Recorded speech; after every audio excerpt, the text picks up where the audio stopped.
예, 안녕하세요. 오늘 주말에 이렇게 바쁘신데도 많이 와주시고 또 이렇게 토론 참여해주신 여러 분들께 감사 인사 먼저 드리겠습니다. 오늘 저희가 모인 이유는 이 한국 사회에서 아주 중요한 돌봄 서비스, 그 중에서 특히나 간병 문제와 관련해서 간호 부분, 뭐 장기 요양 이런 이야기들을 나누기 위함이고요. 이제 앞으로 얼마 안 남은 대통령 선거를 앞두고 주요 대선 주자들도 지금 이 돌봄 서비스와 관련해서 간호간병, 뭐 간병 서비스 전반에 대한 이야기들을 지금 하고 있기 때문에 어떤 식으로 정책이 변화돼야 되고 앞으로 한국 사회 어떤 식으로 이 간병 문제를 해결해야 될지에 대해서 논의하는 그런 이제 뜻깊은 자리가 되겠습니다. 자, 오늘 그래서 제 소개는 뭐 간단하게 드리면 저는 이제 원진녹색병원에서 재활약과 과장으로 있고 보건의료단체연합에서 정책위원장을 하고 있습니다. 정영준이라고 합니다. 오늘 이렇게 반납해서 반갑고요. 그럼 오늘 발제하실 분부터 제가 간단하게 소개를 드리겠습니다. 일단 발제자는 저희 사회적 협동조합 건강벗 이사신 김원일 선생님이십니다. 네, 안녕하세요. 김원일입니다. 예, 그 다음으로는 저한테서 먼 쪽에 있는 부터 소개를 해드리겠습니다. 국민의당 최연숙 의원실 보좌관이신 한민경 선생님을 모셨습니다. 예, 반갑습니다. 한민경 보좌관입니다. 예, 그리고 라포르시안의 편집국장이신 김상기 선생님 모셨습니다. 반갑습니다. 라포르시안의 김상기 기자입니다. 예, 그리고 병원협회 보험이사이시고요. 로체스터 병원 재활병원장인 서인석 선생님 모셨습니다. 네, 안녕하십니까. 대한병원협회 보험이사 서인석입니다. 발제자의 발제를 먼저 듣고 그 다음에 이제 토론을 진행하고 그 이후에 이제 상호 토론 이런 식으로 진행을 하겠습니다. 먼저 발제자 토론을 이제 화면을 좀 가져다 놓고 듣도록 하겠습니다. 예, 김원희 선생님께 부탁드리겠습니다.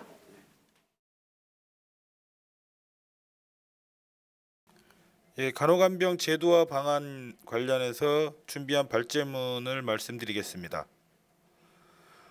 크게 두 가지로 얘기할 건데요. 뭐 간호간병 그 제도와 과정에서 이미 많은 사업들이 있었기 때문에 어떤 간호간병 관련한 사업이 있었는지와 그다음에 그것이 어떻게 좀 바람직한 방향으로 제도화 될 수 있을 것인가 이렇게 두 가지로 나눠서 말씀을 드리겠습니다. 간호간병 관련해서 그 얘기된 거 몇 가지 좀 나눠서 좀 봐야 될 것 같아요. 제도화 과정에서 첫 번째가 현재 그 의료법에 규정되어 있는 간호간병 통합 서비스라고 급성기 병원을 대상으로 한 그런 사업들이 현재 추진되고 있는 게 있고요. 그다음에 또 하나는 간호간병이라는 명칭은 아니지만 2007년도에 그 제도화가 돼서 2008년도부터 시작했었던 노인 장기 요양 보험 제도. 이제 거기서 어떤 간호간병의 사업들을 그 유치해서 찾아볼 수 있을 것 같습니다. 그래서 이 두 가지를 좀 검토하고 그 두 가지가 어떻게 좀 발전 방향을 가질 수 있는지 이런 쪽으로 말씀을 드리도록 하겠습니다. 급성기 의료기관 간호간병은 사실 보호자 없는 병원이라는 걸로 시작을 합니다. 근데 이 보호자 없는 병원이 그 사실 보건의료 정책이라기보다는 그냥 그 뭐 경제 정책 같은 거예요. 돈을 얼마 지원해 줄게. 그러니까 보건의료 정책이라고 하는 건 뭘 어떻게 지원해 준다는 이 정책의 한목적성이 있어야 되는데 좀 그런 것들이 많이 부족한 상황에서 시작이 됐는데, 근데 이게 국민들한테 굉장한 지지를 받습니다. 왜냐하면 이 간병이라는 문제, 특히 급성기 병원에서의 간병이라는 문제를 건강보험 재정이 부담하지 않고 이걸 사적이나 가족들한테 다 전가를 시켰기 때문에 이로 인한 가족들의 부담, 그리고 또 가족들이 부담하지 못할 경우에 경제적 부담이 엄청났던 거죠. 그래서 뭐 2010년도 연구에서는 뭐 이렇게 간병인을 고용하거나 보호자가 그 직접 급성기 병원에서의 그 입원 환자에 대한 서비스의 상당 부분을 책임져야 됐습니다. 뭐 이때 연구에서 뭐 2조 원 정도 소요됐다라고 하더라고요. 그렇게 들어간 비용인데 최근 연구에서는 8조에서 9조 정도의 간병비가 여전히 사적 간병비가 들고 있다는 연구 결과도 있습니다. 이거는 그런 거예요. 그러니까 공동 간병인 두고 인건비 50% 지원해 주는 겁니다. 그러니까 이러다 보니 이 사실 이 건강보험 보장성이 약간씩 높아지면서 어떤 경우에는 그 입원비나 진료비보다 이 간병비가 더 높은 경우까지 발생이 됐었죠. 근데 이제 그걸 50% 지원을 한다고 하니 상당히 많은 그 호평을 받았던 제도고, 특히 환자 보호자에게 굉장히 호평을 받았던 제도입니다. 그런데 여기에서 이제 가장 큰 문제는 의료기관도 책임 안 지고 그다음에 입원 서비스의 핵심적으로 제공하는 간호사도 책임을 안 진다는 거예요. 아무도 책임지지 않는. 왜냐하면 의료기관은 파견된 간병인을 주로 파견된 사람을 받다 보니까 뭐 그 파견 회사가 책임을 지지 의료기관이 책임을 안 졌고, 간호사 같은 경우도 법적으로도 그 간병인을 지도 감독해야 될 법적 근거가 전혀 없었던 상태였어요. 근데 이런 문제들이 있었는데 이런 문제를 그대로 둔 상태로 시작을 하였고, 그다음 뭐 이 얘기가 또 깊어질 수 있는데 우리나라 이 의료기관의 대다수가 그 법정 간호 인력 기준을 안 지키고 있단 말이죠. 그러다 보니까 그런 그 아주 간호 인력이 확보되지 않은 상황에서 또 그 간병인들을 간병인만 확보하는 이런 그 보호자 없는 병원 시범 사업이 있었습니다. 이런 시범 사업들로 인해서 이런 시범 사업이 있었고, 또 하나가 이게 이제 지속 가능성이 별로 없었죠. 왜냐 건강보험 재정으로 하는 게 아니라 국고 지원 사업으로 돼 있다 보니까 이제 그런 문제들도 있었습니다. 그런데 이 제도에 대해서 사실 그 시민사회 단체나 그다음에 간호계에서 상당히 많은 반발을 했어요. 반발의 가장 큰 이유 중에 하나가 아까 말씀드렸던 이 법적 책임 문제, 의료기관이 책임지지 않는다는 것, 그리고 건강보험 재정 자체가 아주 잘못 집행되는 거죠. 원래 건강보험에서 입원 서비스를 모두 보장해 줘야 되는데 이거를 사적으로 다 전가시켰다는 그런 비판들과, 그다음 또 하나 간호계에서 또 비판이 계속 진행됐던 건 이 간병인에 의해서 전문적인 간호 서비스가 전가된다라는 문제가 또 있었습니다. 그래서 이 두 가지 때문에 반대가 있었고요. 근데 이게 한꺼번에 해결되는 이 계기가 하나 있죠.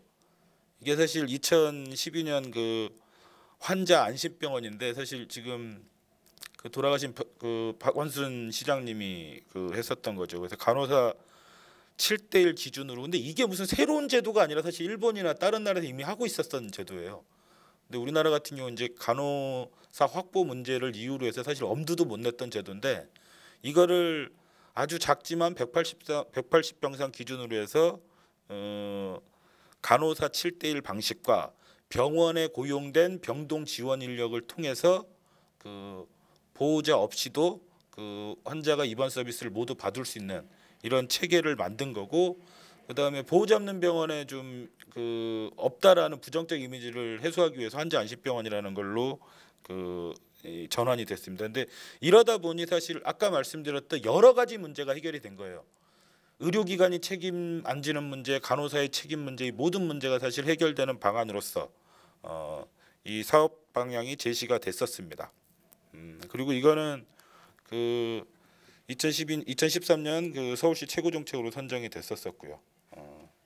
이렇게 되다가 그 이제 국고제, 이게 이제 지방자치단체가 사실 선도적으로 국가 정책을 좀 선도했던 아주 모범 사례 중에 하나인데, 이게 이 방식을 이제 국고 지원 방식에서 이제 그 건강보험 방식으로 전환하면 이제 지속 가능성이 좀 확보가 되는데, 이걸 확보해서 했던 게 2015년 그 간호간병 통합 서비스, 그리고 이제 이게 의료법의 그 제도화가 이루어지죠. 의료법의 제도화가 이루어지고, 사실 이 당시에 병원계에서는 굉장히 많이 반대를 했었어요. 이걸 간호간병 통합 서비스 도입에 대해서 뭐 왜냐하면 사실 그 간호사 확보 비용이 더 들 거라고 생각을 했던 거죠. 그래서 상당히 많은 반대가 있었는데 지금 보면 이것 때문에 모든 게 또 해소됩니다. 간호간병 통합 서비스 지금 이거 제 자료 아니고 공단에서 받은 자료인데, 보시면 거의 2.5배에서 3배 정도 입원료가 올라갔어요. 이러니까 완전히 태도가 바뀌더라고요. 병원계가 완전히 태도가 바뀌어서 그 소위 말해서 간호간병을 도입을 하려고 상당히 많이 노력을 하는. 지금도 사실 많이 하려고 하죠. 왜냐하면 입원료 수준이 일반 병동에 비해서 굉장히 높기 때문에. 그리고 지금 여기 보면 이제 배치 기준이 다 달라요. 배치 기준이 다른데 이 배치 기준에 따라서, 그러니까 간호사 1대5에 간호조무사 1대30을 쓰면 제일 많은 수가를 줍니다. 그리고 간호사 1대5에 간호조무사 1대40을 쓰면 그 다음으로 많은 수가를 주고, 이러다 보니까 인력을 쓴 만큼 수가를 주는 거죠.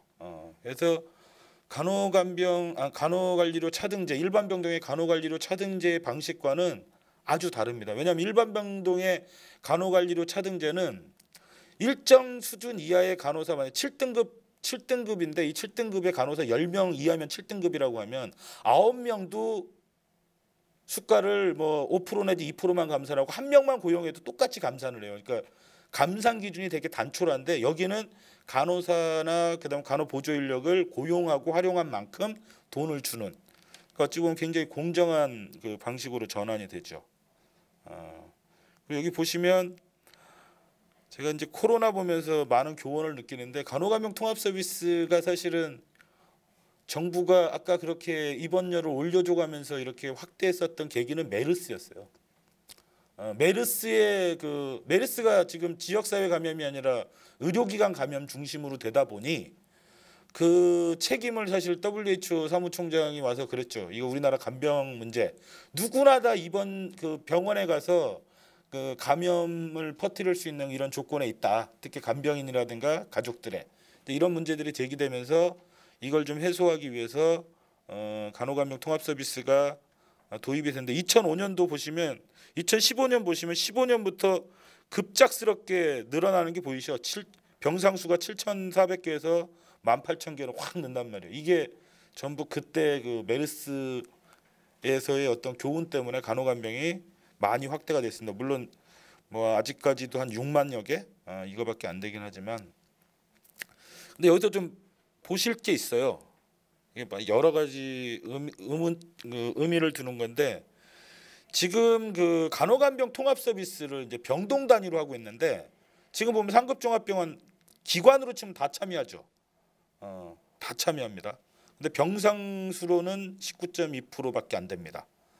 그다음 종합병원 같은 경우는 73.7%인데 병상 수로는 27.2%, 병원급은 22.1%인데 그 병상으로는 15.5% 이렇게. 그러니까 이 보면 기관수 참여와 병상수 참여를 좀 유의 있게 볼 필요가 있고, 300병상 이상과 300병상 미만을 한번 보시면 300병상 이상은 94.8%의 기관이 참여를 합니다. 그런데 300병상 미만 의료기관은 27.8%, 즉 하나의 병동 한 40개 정도 병동을 하나만 하는 것도 300병상 이하는 거의 어렵다는 거죠. 하기가 어려운 상황입니다.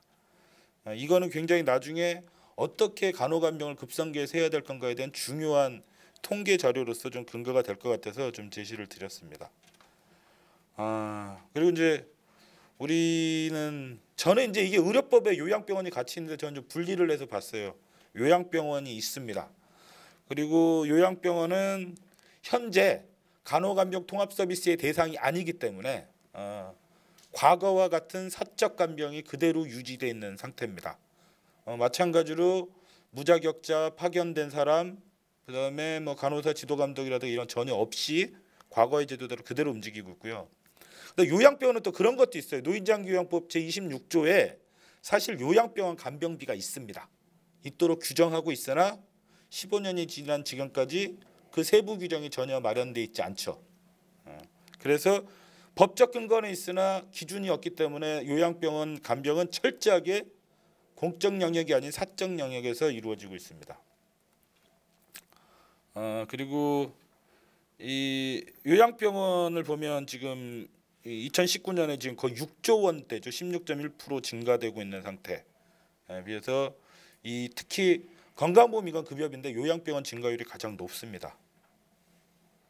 그리고 요양병원의 가장 큰 문제는 부적절한 사회적 입원이에요. 이건 사실 요양병원만의 문제는 아닙니다. 그 지방에 있는 중소규모의 병원들의 부적절한 사회적 입원이 아주 심각한 상태죠. 그런데다가 요양병원은 입원 환자 대상이 전혀 그 자격 제한이 없습니다. 나중에 이제 요양시설과 비교를 해보면 아실 텐데, 그러다 보니 사실은 이 부적절한, 그러니까 입원하지 않아도 될 사람 분들이 그 입원해서 이 부적절한 사회적 입원이 발생이 되고 있고, 아까 그 요양병원 급여비가 건강보험 재정이 계속 증가되는 게 바로 그런 이유 중에 하나입니다. 이건 그 과거에 그 김윤 교수님이 그 연구 자료에서 제가 갖고 온 건데 이 고의료 저요양 요양군부터 시작해서 저의료 저요양 그 요구군까지 그러니까 부적절하게 지금 입원해 있는 환자들이 이렇게 지금 많은 거죠. 그래서 지금 보면 요양병원 또는 시설에 입원 또는 입소할 필요가 없는 노인 중에서 실제 입원 입소하는 경우가 57.5%에 이르고 있다는 연구가 있습니다. 그리고 고의료 저요양군인 사람이 지금 180일 이상 장기 입원하는 비율도 52.4%죠. 그러니까 이 의료라는 게 필요에 의해서 제공이 돼야 되거든요. 환자의 상태의 필요에 의해서 제공이 돼야 되는데 그런 게 아닌 거죠. 필요에 의해서 제공되지 않는 바로 정책이 해야 될 역할이 그러한 필요를 적절하게 배치하고 조정하는 역할을 정책이 해야 되는데 그런 정책이 지금 요양병원에 전혀 통용되고 있지 않다라는 거죠. 그냥 뭐 방임해 놓은 상태죠. 정책을 방임했고 그냥 시장에 맡겨놓다 보니까 이런 부적절한 사회적 입원이 계속 발생되고 있습니다. 그리고 이제 또 하나가 그 노인 장기 요양 보험법이 있습니다. 여기는 지금 요양 시설과 요양 시설 그리고 그 재가 서비스 이 두 가지를 규정하고 있는데 뭐 많이 올라갔습니다. 뭐 원래 3.1%로 시작했던 게 이제 거의 8%, 10%대까지 지금 올라간 걸로 제가 알고 있고요. 근데 여기가 되게 특징이 하나가 있어요. 특징이 이런 부분 좀 봐야 될 게 재가 서비스 먼저 나오네요. 일단 그 여기에 시설 서비스가 있는데 이 시설 서비스는 1등급 내지 2등급을 즉 아까 여기 보시면 이 노인 장기 요양보험은 선택된 사람 즉 그 누구나 다 받을 수 있는 게 아니라 노인성 질환의 정도라든가 와상 상태의 기준을 정해서 중증도가 높은 분들만 지금 서비스를 제공하고 있단 말이죠. 그런데 이제 그런 분들 중에서 시설을 이용하는 분들은 또 1등급이거나 2등급이어야 되고 아니면 3등급이 돼 치매 환자일 경우에만 가능해요. 아까 요양병원과는 매우 사뭇 다르죠. 사뭇 다르게 지금 규정돼 있습니다. 그리고 그 재가장기 요양기관이 있는데 어쩌다 그렇게 만들었는지 모르겠지만 6개의 재가 서비스를 다 분절시켜 버렸어요. 방문 요양, 방문 목욕, 방문 간호, 주야간 보호, 단기 보호, 복지 연구까지 모두 다 분리시켜서 하나만 해도 개설이 가능하도록 돼 있었습니다. 서비스가 제공이 가능하도록 제공돼 있어서 지금 재가 수급자 중에서 75.3%가 하나의 재가 서비스. 이건 거의 방문 요양이라고 보시면 돼요. 제가 좀 심하게 얘기하면 제가 볼 때 이 제도가 보호자 없는 병원과 다르지 않습니다. 제가 그래서 가끔가다 이거 국민 파출부 제도라고 얘기하는데 이럴 정도로 심각한 거죠. 그래서 이것도 굉장히 국민들한테 호응은 받습니다. 이게 진짜 6,000원, 7,000원 주고 가사 도우미를 그 이용하는 식으로 활용이 되다 보니까 이렇습니다. 근데 이게 사실 가사 도우미가 아니라 여기 보시면 노인 그 장기요양보험 대상자가 우리나라 노인의 그 3분의 1 이상이 돌봄이 필요하대요. 돌봄이 필요한데 사실은 3분의 1은커녕 이제 10% 한단 말이죠. 그러면 굉장히 그 돌봄의 요구도가 높으신 분들만 지금 서비스를 제공하고 있어요. 제공하고 있는데 그게 대체로 가사 도우미처럼 활용되고 있다라는 건 대상자의 필요와 요구가 완전히 간과되고 있다는 얘기입니다. 그래서 지금 보면 급여 이용, 미사유 이용도 여기 있네요. 그리고 1개 이상 뭐 이런 부분도 있고 그게 어디 갔지? 하나가 있을 텐데 제가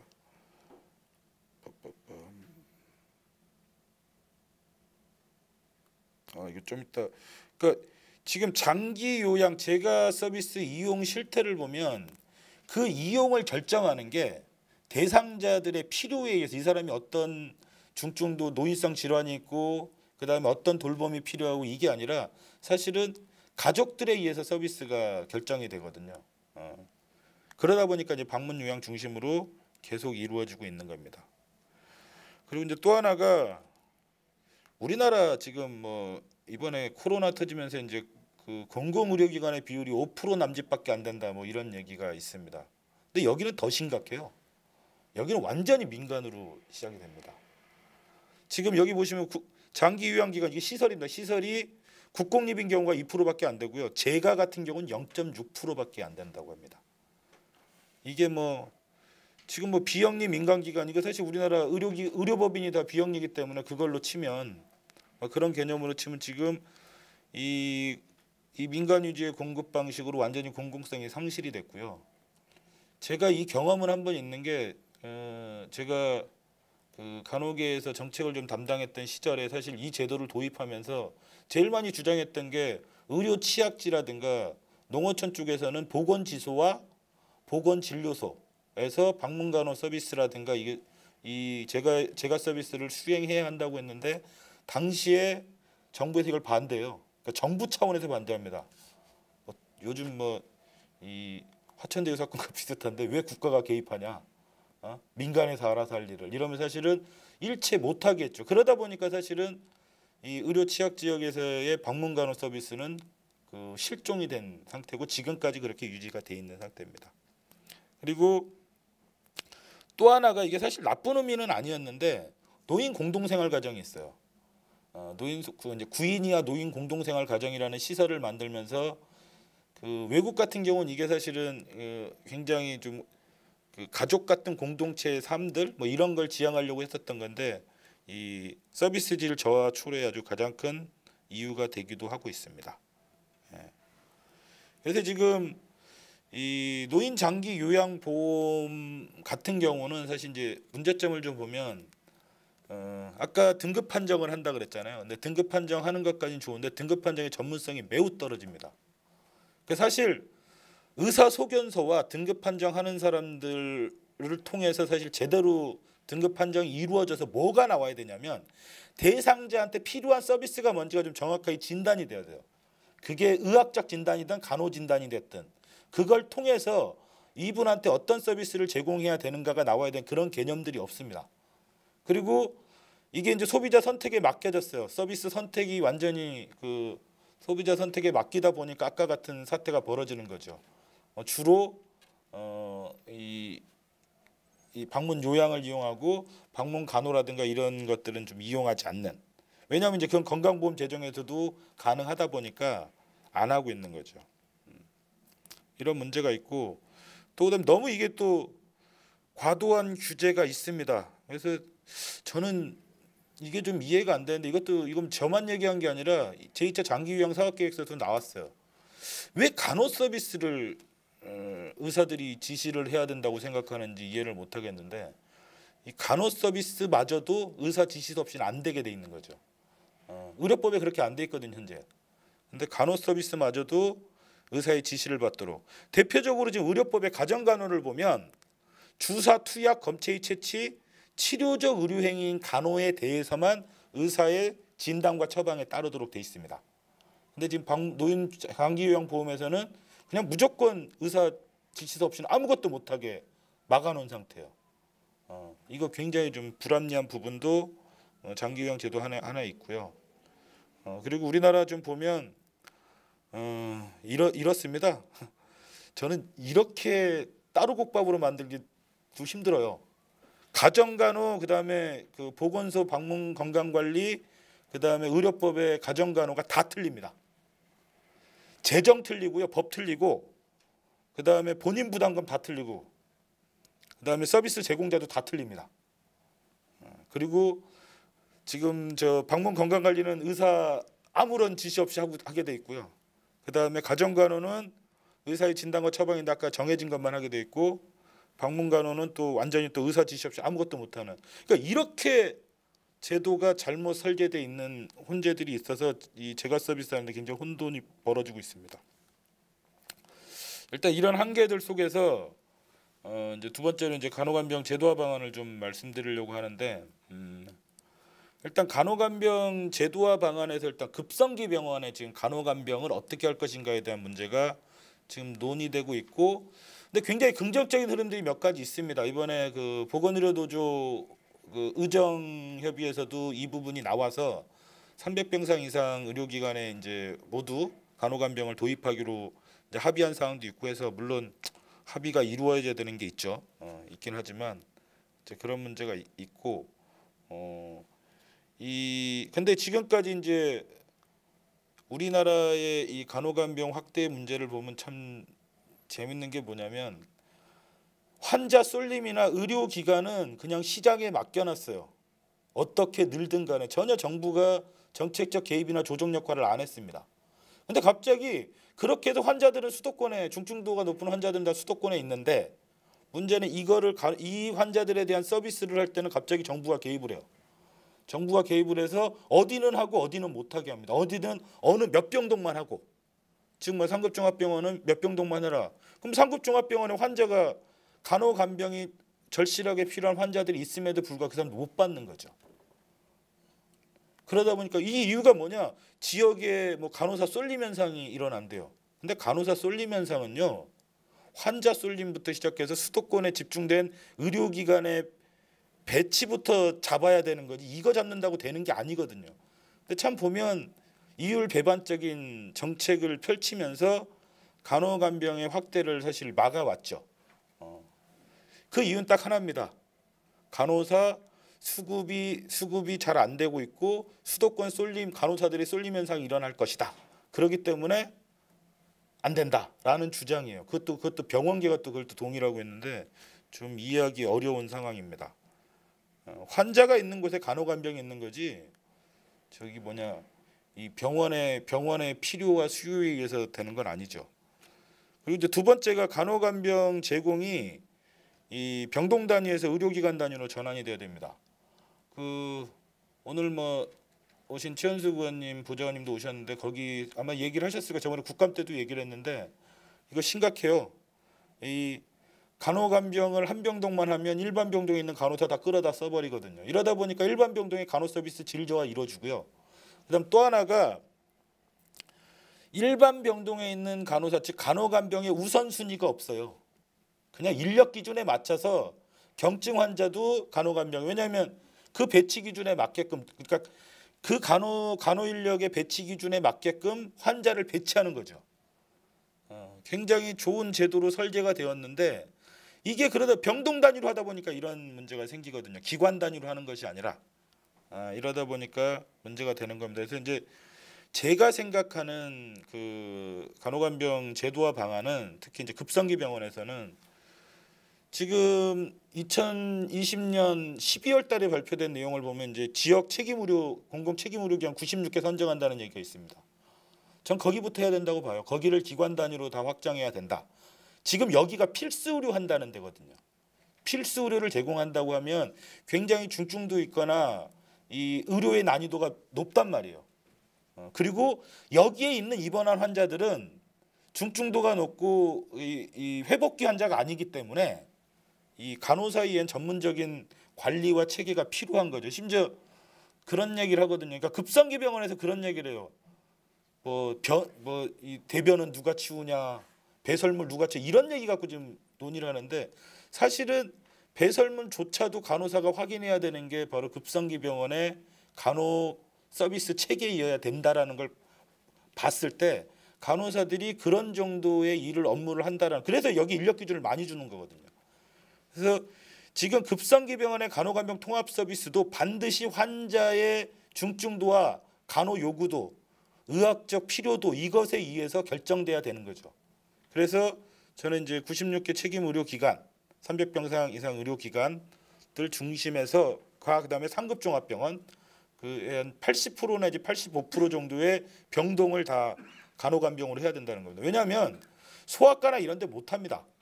그럼 부모가 꼭 와야 되는 데도 있고 뭐 모든 병동을 다 한다는 게 100% 한다는 게 아니라 제가 볼 때는 의료기관 상황에 따라서 뭐 75 내지 85% 정도 하면 거의 다 됐다라고 보는 거죠. 그렇게 하는 거를 생각하고 있고 근데 이게 실제로 가능한 게 뭐냐면 우리나라 간호사 수급 얘기하는데 지금 상급종합병원에는 간호사 대기하고 있어요. 그다음에 300병상 의료기관이 간호간병을 할 수 있는 이유는 뭐냐면 간호간병을 하기 위해서는 제가 볼 때 한 20% 내지 30% 노력만 기울이면 간호사 확보가 가능합니다. 그러나 지방의 300병상 미만의 소규모 병원은 지금보다 100배, 200% 노력을 해도 간호사 확보가 안 돼요.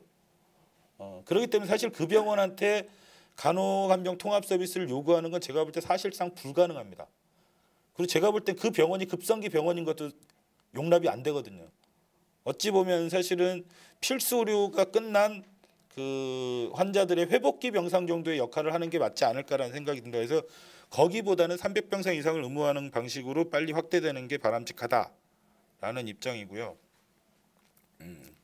그리고 이제 이런 연구도 있더라고요.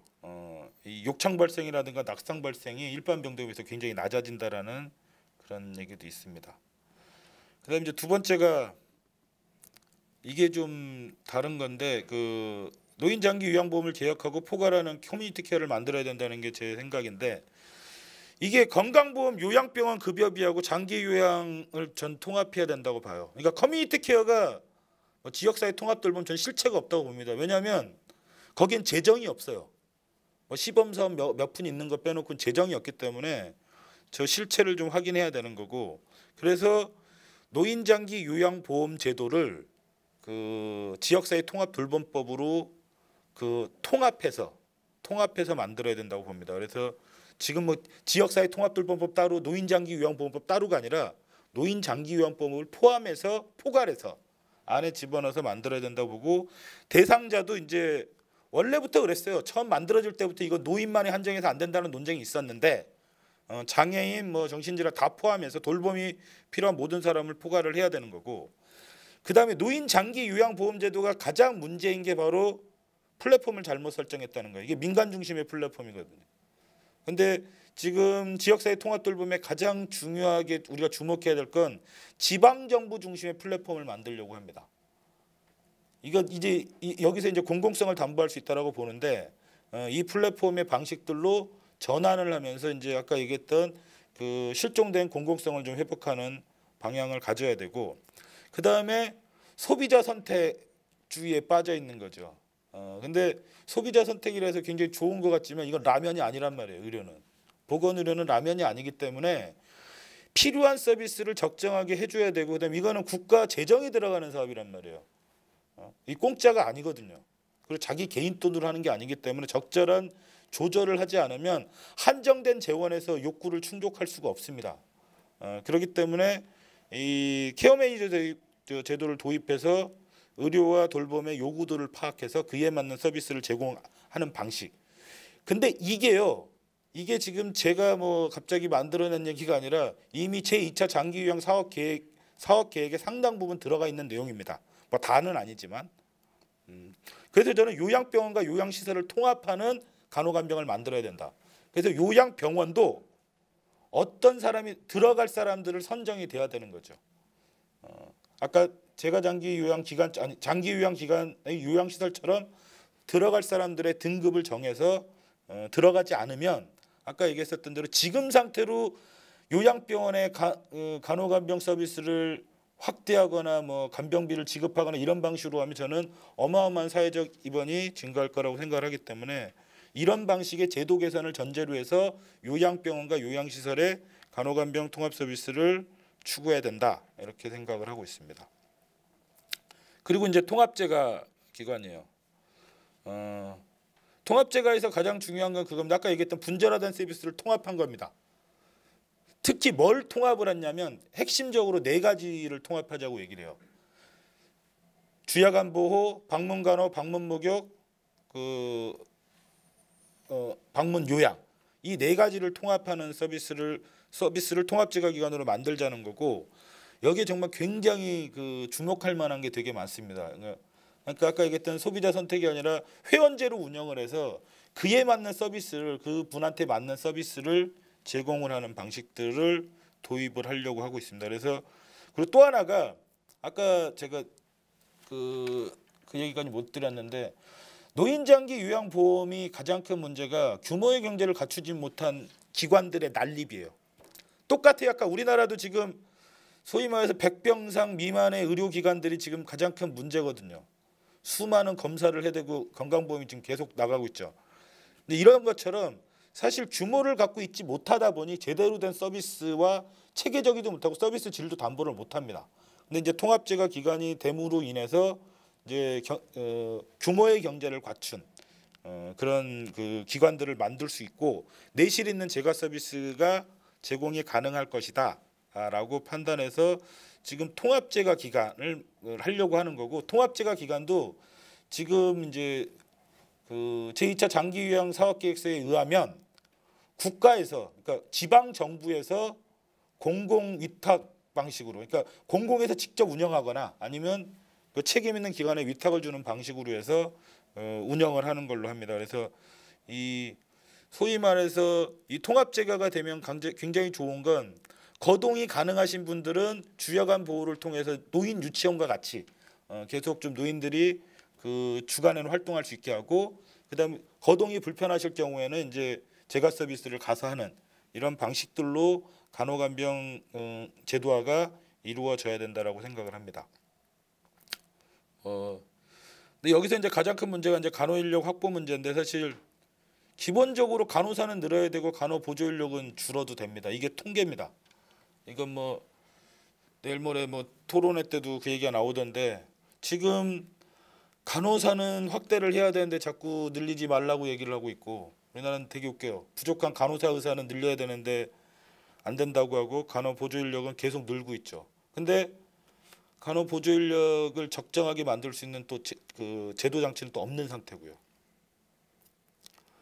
그다음에 지금 보시면 그 이게 사실 왜냐하면 간호간병 제도화 얘기할 때 간병 인력보다 간호사 인력을 많이 얘기하는데 이게 좀 심각해요. 그러니까 왜냐하면 우리나라가 지금까지 간호사 증원을 어떻게 했냐면 양만 갖고 했어요. 그게 아니라 어떻게 양성할 거고 어떻게 배치할 것인가를 놓고 정책을 만든 게 아니거든요.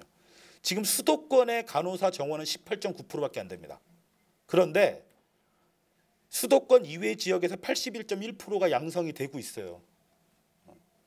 여기 지금 그런 데다가 간호사 우리 이 의료기관은요 그런 게 있어요. 의료기관을 의료기관만으로 보면 안 됩니다. 의료기관은 보건의료 인력을 양성하는 교육기관의 성격도 가져요. 원래 그렇게 됐었어요. 의사도 마찬가지고 간호사도 마찬가지고 모두 다 의료기관에서 상당 부분 교육을 책임져 왔단 말이죠. 근데 간호사 같은 경우는 부속 병원이 있는 대학이 20%밖에 안 됩니다. 이러다 보니까 그리고 근데 부속 병원이 있는 대학의 간호사 수는 굉장히 적고, 그다음 부속 병원이 없는 간호사 수는 높다 보니까 이 학교들은 이제 부실 교육의 온상이 되고 있는 거죠, 사실은. 이게 사실은 간호사들이 얘기하기 싫어하는 치부일 거예요. 그래서 이제 이거를 해소하기 위해서 사실은 이제 이 배치와 양성의 문제를 어떻게 해결할 건가. 지금처럼 지방에 계속 부실한 대학, 그다음에 국회 로비라든가 지역의 로비에 의해서 지금 막 그 특정 대학의 간호학과가 느는 방식이 아니라 좀 국가 책임하에 양성하는 지역 공공 간호사 제도를 제안한 겁니다. 그래서 지금 이 얘기 핵심 뭐냐면 국공립대학은 지방의료원을 소유하고 있지 않습니까? 그렇기 때문에 국공립대학이나 부속병원이 있는 대학의 간호대학에서만 특별 전형으로 간호사를 양성하라는 겁니다. 별도의 정원 체계로. 그래야지만이 양성과 배치의 문제가 모두 해결이 되거든요. 이건 지금 그 최현숙 의원님이 국회에서 법안을 발의한 상태고, 그다음 최근에 요즘 뭐 충남도지사가 이거 많이 하더라고요. 그 공중보건 장학제도 해서 그 장학금을 지급해서 뭐 홍성의료원이라든가 공공의료원의 간호사를 일정 정도 근무하게 하는 방식도 있고, 그 다음에 의사, 치과의사, 한의사 다 합쳐도 그 재학생 중에서 남자 비율이 가장 높은 데가 간호대입니다. 간호대 남자 비율이 25%가 이미 넘은 지 오래됐어요. 30% 가까이 된단 말이죠. 근데 병역법은 공중보건 의료만 돼 있어요. 그래서 공중보건 의사, 치과의사, 한의사로만 돼 있는데 그 한의사도 늦게 들어갔죠. 좀 이 제도를 만들 필요가 있다. 그래서 이거는 이제 취약적. 그래서 지금 얘기는 간호사 증원의 방식을 무조건 증원 방식에서가 아니라 무조건 증원했었을 때 이 소위 말해서 보건의료 인력은 질적 관리가 전제되지 않을 거면 그럼 뭐하러 면허체계가 있습니까? 그게 매우 중요하기 때문에 질적 관리를 전제로 해야 되고, 그 다음에 그 사람들이 적정하게 배치되지 않으면 얼마 전에 나왔던 대로 충청북도에 산다는 이유로 강남에 사는 사람보다 같은 질병에 걸렸을 때 같은 중증 환자가 됐었을 때 사망할 확률이 3배가 높아질 수 있단 말이에요. 그렇기 때문에 적정한 배치를 하려면 이러한 제도들의 도입들이 필요로 하는 이런 제도 도입을 통해서 간호사 확보와 배치가 이루어져야 된다 이런 겁니다. 그리고 뭐 ICT를 좀 활용해서 하는 방식, 전 이 촉탁이 제도가 되게 문제가 있다고 봐요. 무슨 한 달에 2번 가는 게 아니라 환자가 필요할 때 서비스를 제공하는 방식이어야 됩니다. 그렇다면 이거는 사실 급성기가 아니기 때문에 그 ICT를 활용할 수 있다라고 보는 거죠. ICT를 활용해서 필요하면 서로 연락하고 아니면 긴급 이송 체계를 갖는다라든가 이렇게 돼야 되는 거고, 또 이게 된다면 또 방문 간호도 굉장히 활성화될 수 있을 거라고 생각을 합니다. 그리고 사실 이런 것들 때문에 오늘 어떻게 저하고 아주 긴밀하게 관련된 법 2개를 얘기했는데 지역공공간호사법하고 또 간호법까지 얘기하게 되는데, 사실 간호법은 이걸 만들려고 만든 거예요. 그러니까 급성기 병원과 요양병원, 요양시설, 그다음에 재가에서의 간병 전달 체계를 어떻게 가질 것이냐에 대한 인력 체계입니다. 왜냐하면 간호간병 제도화 방안의 가장 중요한 건 이 부분이 굉장히 노동 집약적 성격이 크기 때문에 인력 문제가 제일 중요합니다. 근데 인력에 대한 법 제도가 안 만들어져 있어요, 현재 우리나라에. 그래서 이제 그거를 만드는 거고요. 그다음에 특히 이제 돌봄 전문 인력 같은 경우도 노인 장기 요양 보면 적용되지, 의료기관의 간병 인력은요 또 자격 제도가 없어요. 이제 이런 문제들이 있습니다. 그래서 이런 것까지 좀 보완을 하자라는 것까지로 그 급성기 병원과 그다음에 요양병원과 요양시설을 하나 묶어서의 간호간병 통합 서비스 모델, 간호간병 모델, 그다음에 재가 서비스, 통합 재가 기관을 통한 간호간병 그 모델, 이 3가지에 대한 저의 그 견해 및 그동안 이제 많은 분들의 연구를 좀 여러분들한테 소개시켜 드렸습니다. 이상 마치겠습니다. 감사합니다. 자, 이제 발제를 다 들으셨을 거니까 이제 다음 저희 이제 토론을 들어가야 되는데, 일단 발제자의 뭐 발언에 대해서 제가 뭐 간단하게 그래도 혹시 좀 요약을 해 보자면, 일단 공부가 많이 되는 발표를 해주셔서 너무 감사드리고요. 역사적인 맥락, 이 간병 서비스와 관련해서, 그리고 제도 도입 과정, 그리고 이제 제일 중요한 문제 중에 하나로 이제 이 도입이 이제 병동 중심으로 도입이 되고 기관 중심으로 도입되지 않아서 여러 가지 이제 문제점이 생겼고, 이제 그 문제 해결해야 된다는 말씀도 해주셨고요. 또 장기요양보험 문제를 이야기해 주시면서 지역사회 돌보면서 이제 분절화 부분, 낮은 제공 수준 부분, 뭐 필요 중심이 아닌 전달 체계 전반에 대한 문제점 제기를 해주셨고, 민간 위주 공급이다 보니까 이 문제되는 부분하고 이제 재가 서비스의 법률하고 재정 부분 분절돼 있는 것도 잘 설명을 해주셨습니다. 뭐 그리고 끝으로 이율 배반적이라는 말씀을 하시는 인력 공급 정책에 대해서도 비판을 해주셨고요. 대안 부분으로는 뭐 제가 요약하기에는 300병상 이상 어쨌든 간에 이 간호간병 서비스를 기관 지정해야 된다라는 주장이 이제 하나의 요지이신 것 같고, 두 번째는 이제 요양병원하고 장기요양시설 서비스를 이제 통합해가지고 사실은 이제 운영해야 된다라는 취지의 발언을 해주셨고요. 그리고 분절적인 돌봄 서비스를 통합 재가기관, 뭐 지역공공 거점 재가기관 뭐 이런 식으로 이제 이걸 통합해야 된다 이런 주장을 해주셨고, 끝으로 이제 인력 관련해서는 이제 질적 관리와 배치 관리가 다 중요하다는 아주 중요한 말씀 해주시면서 여러 대안들을 내주셨습니다. 그래서 이제 토론자 분들께서도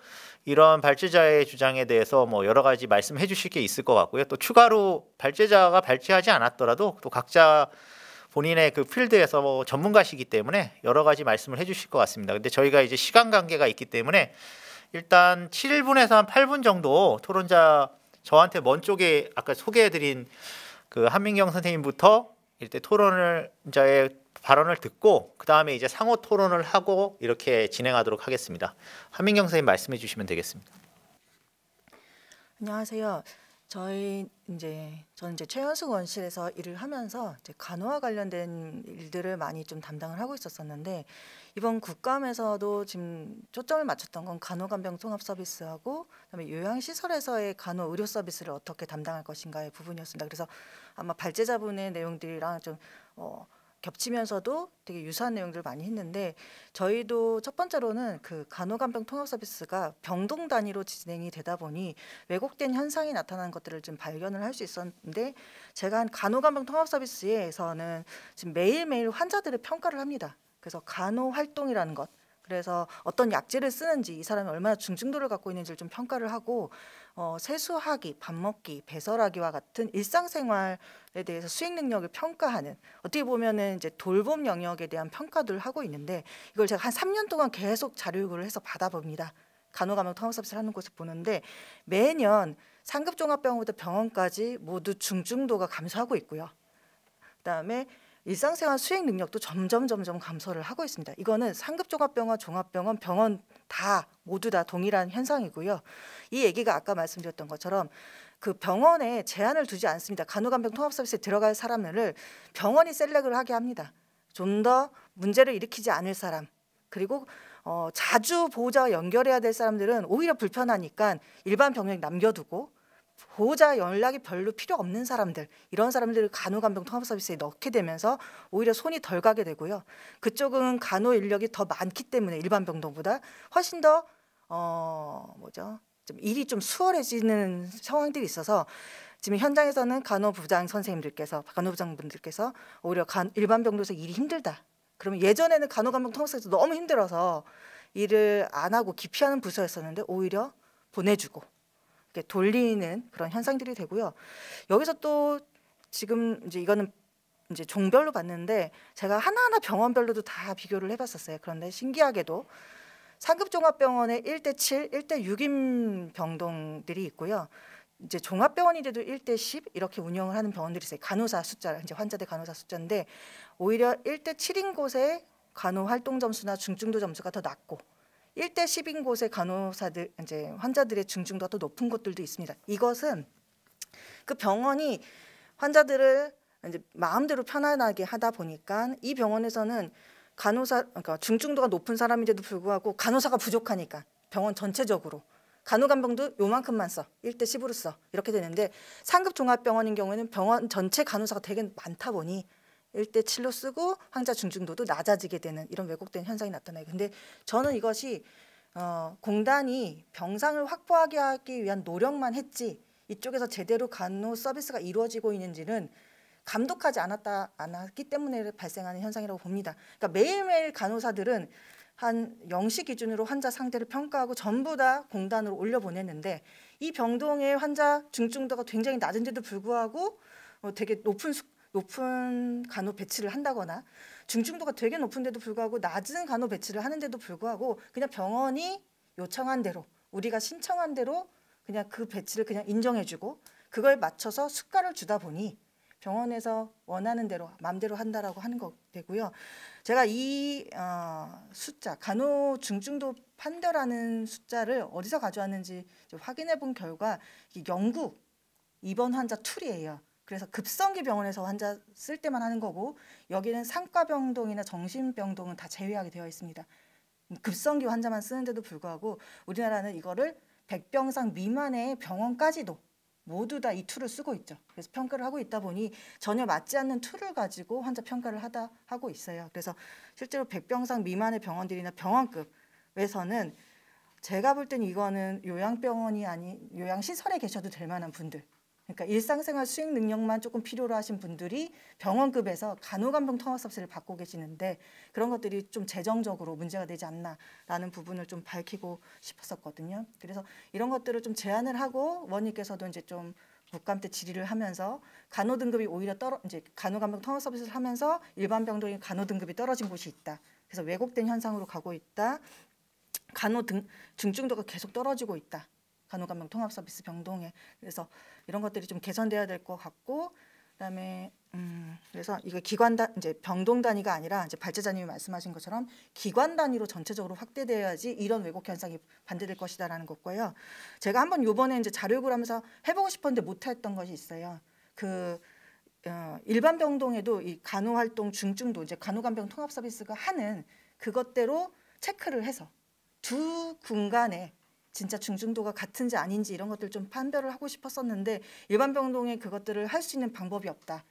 그래서 근데 제가 생각할 때는 심평원에 그 청구하는 것들을 매칭만 시켜준다면 비교할 수 있을 것 같은데 그게 안 된다라고 한다면 내년에는 그런 연구를 해서라도 두 것이 기관 변이로 좀 돼야 될 것 같다라는 좀 주장을 더 펼치고 싶다 이런 생각을 좀 하고 있고요.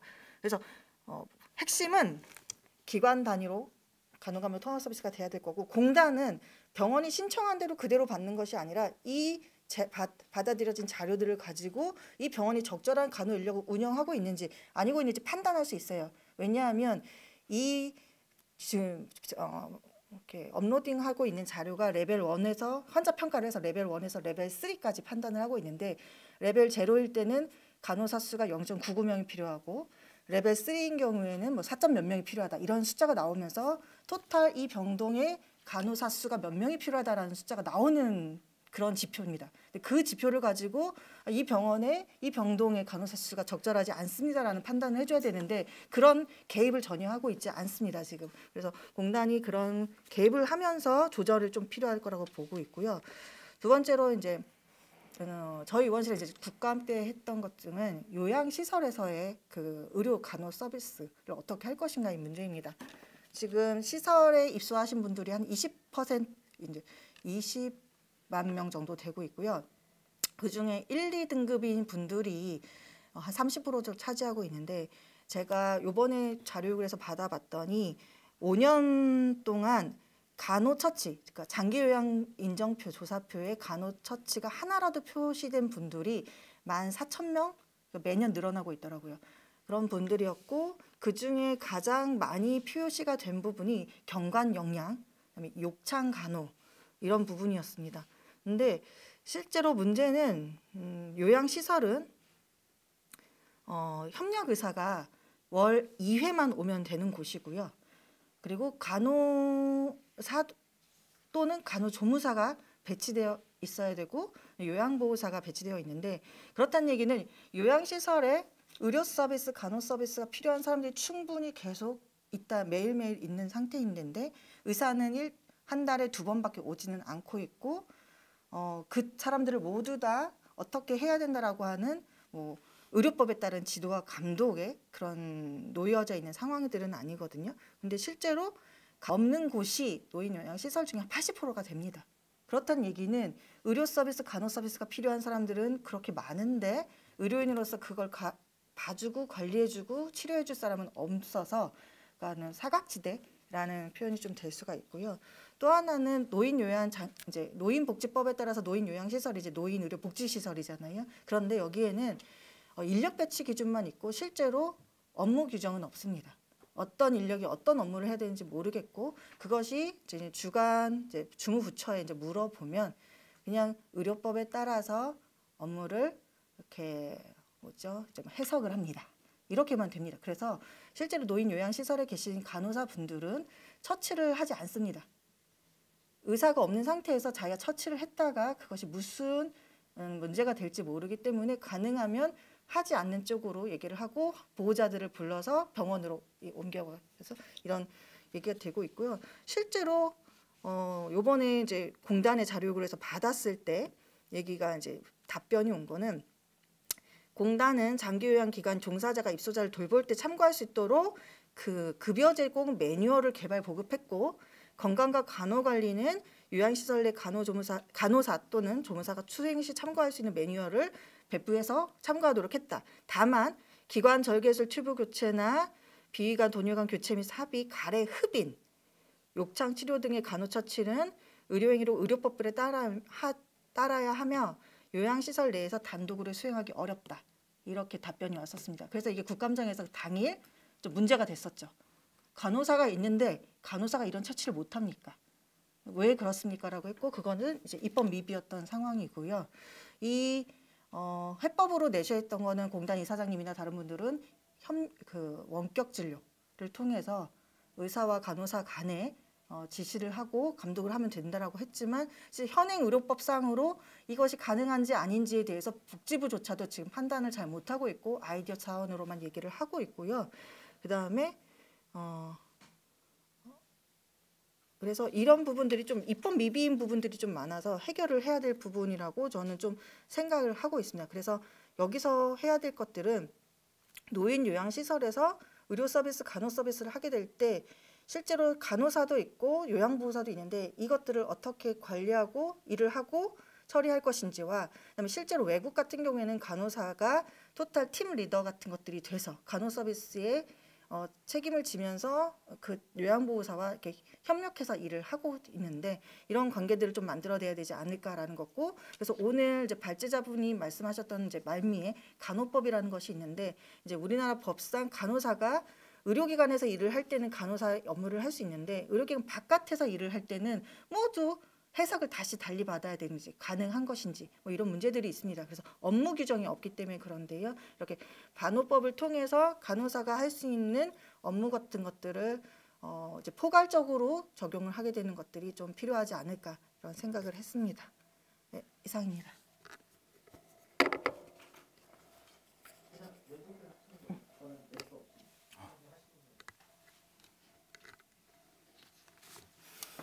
네, 라포르시안의 김상기 기자입니다. 이게 처음에 간병시민연대가 출범하고 이제 강주성 대표님께서 이 시민연대 활동을 시작할 때 이제 생각했던 간병급여가 필요한 취지에 대해서 다시 한번 또 생각해 보게 되는데 지금 사실 간병비 같은 경우에는 3대 비급여 중에 하나이기도 했었고 근데 그 나머지 두 개 이제 뭐 상급 병실료라든지 선택 진료비 같은 비급여는 이미 이제 건강보험 보장성 확대를 통해 가지고 해결이 어느 정도 되고 했지만 지금 간병 같은 경우에는 저도 계속 현장에서 이제 취재를 하고 해왔었지만 간병비 급여에 대해서는 약간 좀 뭔가 미궁에 빠진 상태가 아닐까라는 생각이 들 때가 많거든요.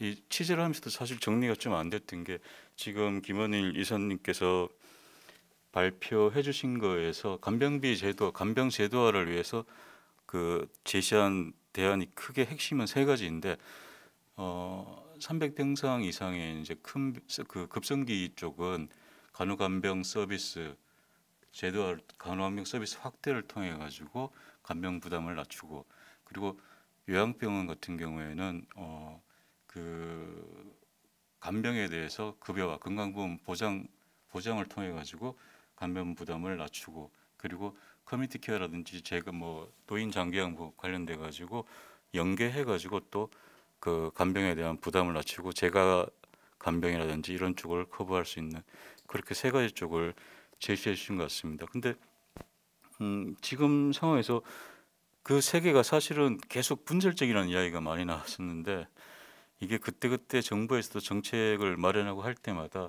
그때그때 그 사안에 따라 가지고 중장기적인 목표나 비전, 정책이 어떤 그런 거 없이 그때그때 사안이 나올 때마다 정책을 수립하다 보니까 제각각 분절적으로 간병에 대한 제도화가 이루어지고 있는 상태이기도 하고 그러다 보니까 지금 이게 어떤 식으로 지금 상황이 진행이 되고 있는지 이사님께서도 발제에서 이제 지적을 해주셨지만 간호간병 같은 경우에 처음에 제도를 이제 설계하고 시행을 하고 하는 과정에서 사실은 그 상급 종합병이라든지 대형 병원들에 대해서 이제 이거를 그 간호간병 통합병동을 운영하는 데 있어가지고 제한을 둔 이유가 간호 인력 이 간호간병을 수도권 대형 병원이 간호간병 통합서비스 병동을 했을 때 간호 인력 쏠림이 심해지고 할 수 있다는 문제의식 때문에 이제 그걸 했었는데 지금 원래 정부에서 목표로 한 간호간병 통합서비스 병상 목표가 2020년까지 10만 병상인데 최근에 이제 나온 자료를 보면 올해 8월까지 구축한 그 서비스 병상이 6만 병상 정도로 나왔더라고요. 한 4만 정도가 부족한데 이게 과연 그 한 2년 안 되는 기간에 나머지 병상을 목표한 병상을 다 채울 수 있을까? 그리고 그 목표한 병상을 채운다는 게 어떤 의미가 있을까? 뭐 그런 생각이 들기도 하는데 복지부에서도 올해 국감에서 이제 그 부분에 대해서도 이 정책 목표 달성을 하지 못한 이유가 약간 처음에 이제 제도 설계하면서 지방이라든지 아니면은 대형 병원들을 배제하고 그런 식으로 이제 병상 확보를 하다 보니까 아무래도 좀 간호인력 확보라든지 이런 게 어렵다 보니까 목표한 병상 수를 채우지 못하는 그런 상황이 온 것 같다. 그렇게 이제 그 건덕철 장관도 이야기를 하고 했었는데 간호간병 통합서비스 병동에서도 이제 아까 한민경 부장님께서 발표를 해주셨지만 이게 약간 서비스 왜곡이 되고 있는 문제도 굉장히 많이 있더라고요. 다른 것보다 병원 자체에서도 이 간호병 서비스 통합병동을 운영하는 과정에서 사실 의료 체고도라든지 뭐 이런 환자의 이제 의료 상태에 따라 가지고 이제 이 부분을 적절하게 배치를 해야 되는데 간호사라든지 병원 입장에서 관리하기 쉬운 약간 경증의 환자들을 이제 좀 많이 간호간병 서비스 병동으로 많이 해가지고 실제로 이게 간호간병 통합 서비스가 필요한 이제 중증 환자들 같은 경우에는 좀 여기에서 배제당하는 그런 상황도 있고 또 다른 문제는 간호인력 확보가 어렵다 보니까 이 지방에 있는 뭐 환자들이라든지 이런 경우에는 사실 간호간병 통합 병동 확보가 굉장히 지금 간호인력 확보 때문에 어려운 상황이란 말이에요. 그런 경우에는 똑같이 이 간호간병 서비스 간호간병 서비스는 건강보험을 통해 가지고 적용을 받게 되는 건데 지방에 있는 환자들도 동일하게 건강보험을 내는 건강보험 그 가입자들이고 한데 수도권이나 이런 데에 비해서 오히려 병동 확보가 안 되는 상황에서 지방에 있다는 이유로 간호간병 서비스를 이용하는 데 있어 가지고 차별을 받는 그런 문제도 발생을 하고 실제로 이제 발생을 하고 있고 그런 상황이기 때문에 그 부분에 대해서 좀 고려를 해야 될 것 같고요. 사실 이 부분에 있어 가지고 지금 제일 중요한 부분은 그 어떤 제도적으로 뭔가를 해야 되는가에 대해서는 어느 정도 명확한데 가장 중요한 건 이제 돈의 문제, 건강보험 재정이 얼마나 드는가에 대한 문제 그런 부분인데 그 부분은 간병 시민연대와 같은 이제 시민사회가 나서가지고 이 부분에 대해서 뭐 정치화라는 표현이 좀 그럴 수 있지만 간병급여에 대한 정치화를 통해 가지고 재정 확보라든지 이런 쪽에 정부가 좀 더 적극적으로 나설 수 있게 압박을 가한다든지 그런 부분이 필요한 시점이고 내년에 또 대선을 앞두고 있는 상황이기 때문에 그 부분에 대해서 좀 더 적극적으로 정치화를 모색하고 사회적 아젠다로 이 부분이 받아들일 수 있게 해가지고 정치인들이나 정부 당국에서 좀 더 적극적으로 관심을 갖고 나설 수 있게 하는 그런 사회적 분위기를 만드는 게 필요하지 않을까 생각을 합니다. 일단 제 발언은 여기까지 하겠습니다. 예, 감사합니다. 네, 그 대한병원협회 보험이사 서인석입니다. 오늘 토요일 날 좋은 자리에 초대해 주셔서 감사합니다. 오늘 발제자분께서 얘기하신 내용이 그 병원 내에 있는 급성기 병원의 간호간병 통합 서비스 그리고 커뮤니티로 나갔을 때 장기요양보험과 그리고 재가 서비스, 입소 서비스 등에 대해서 그 간병의 역할 등에 대해서 설명을 주셨고 내용 잘 보았습니다. 저는 병원에서 근무를 하고 있고 실제 저희 병원에서는 간호간병 통합 서비스를 운영을 하고 있습니다.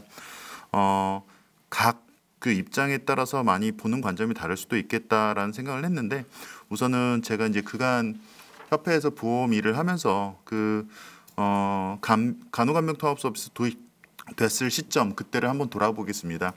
지난 정부 때 이제 3대 비급여, 4대 중증 질환 급여화 사업을 하면서 들어온 게 3대 비급여가 선택진료비 그리고 그 상급 병실료 그리고 이제 간병비였습니다. 간병비라는 거는 실제로 이제 병원에서 환자가 입원했을 때 보호자가 병원에서 간호사의 역할을 보조해야 되는 일들 때문에 문제가 됐었고 실질적으로 전문적인 수련을 받지 않은 사람이 간병을 하다 보니까 아무래도 사고나 이런 걸로 이어질 수 있는 리스크가 있었습니다.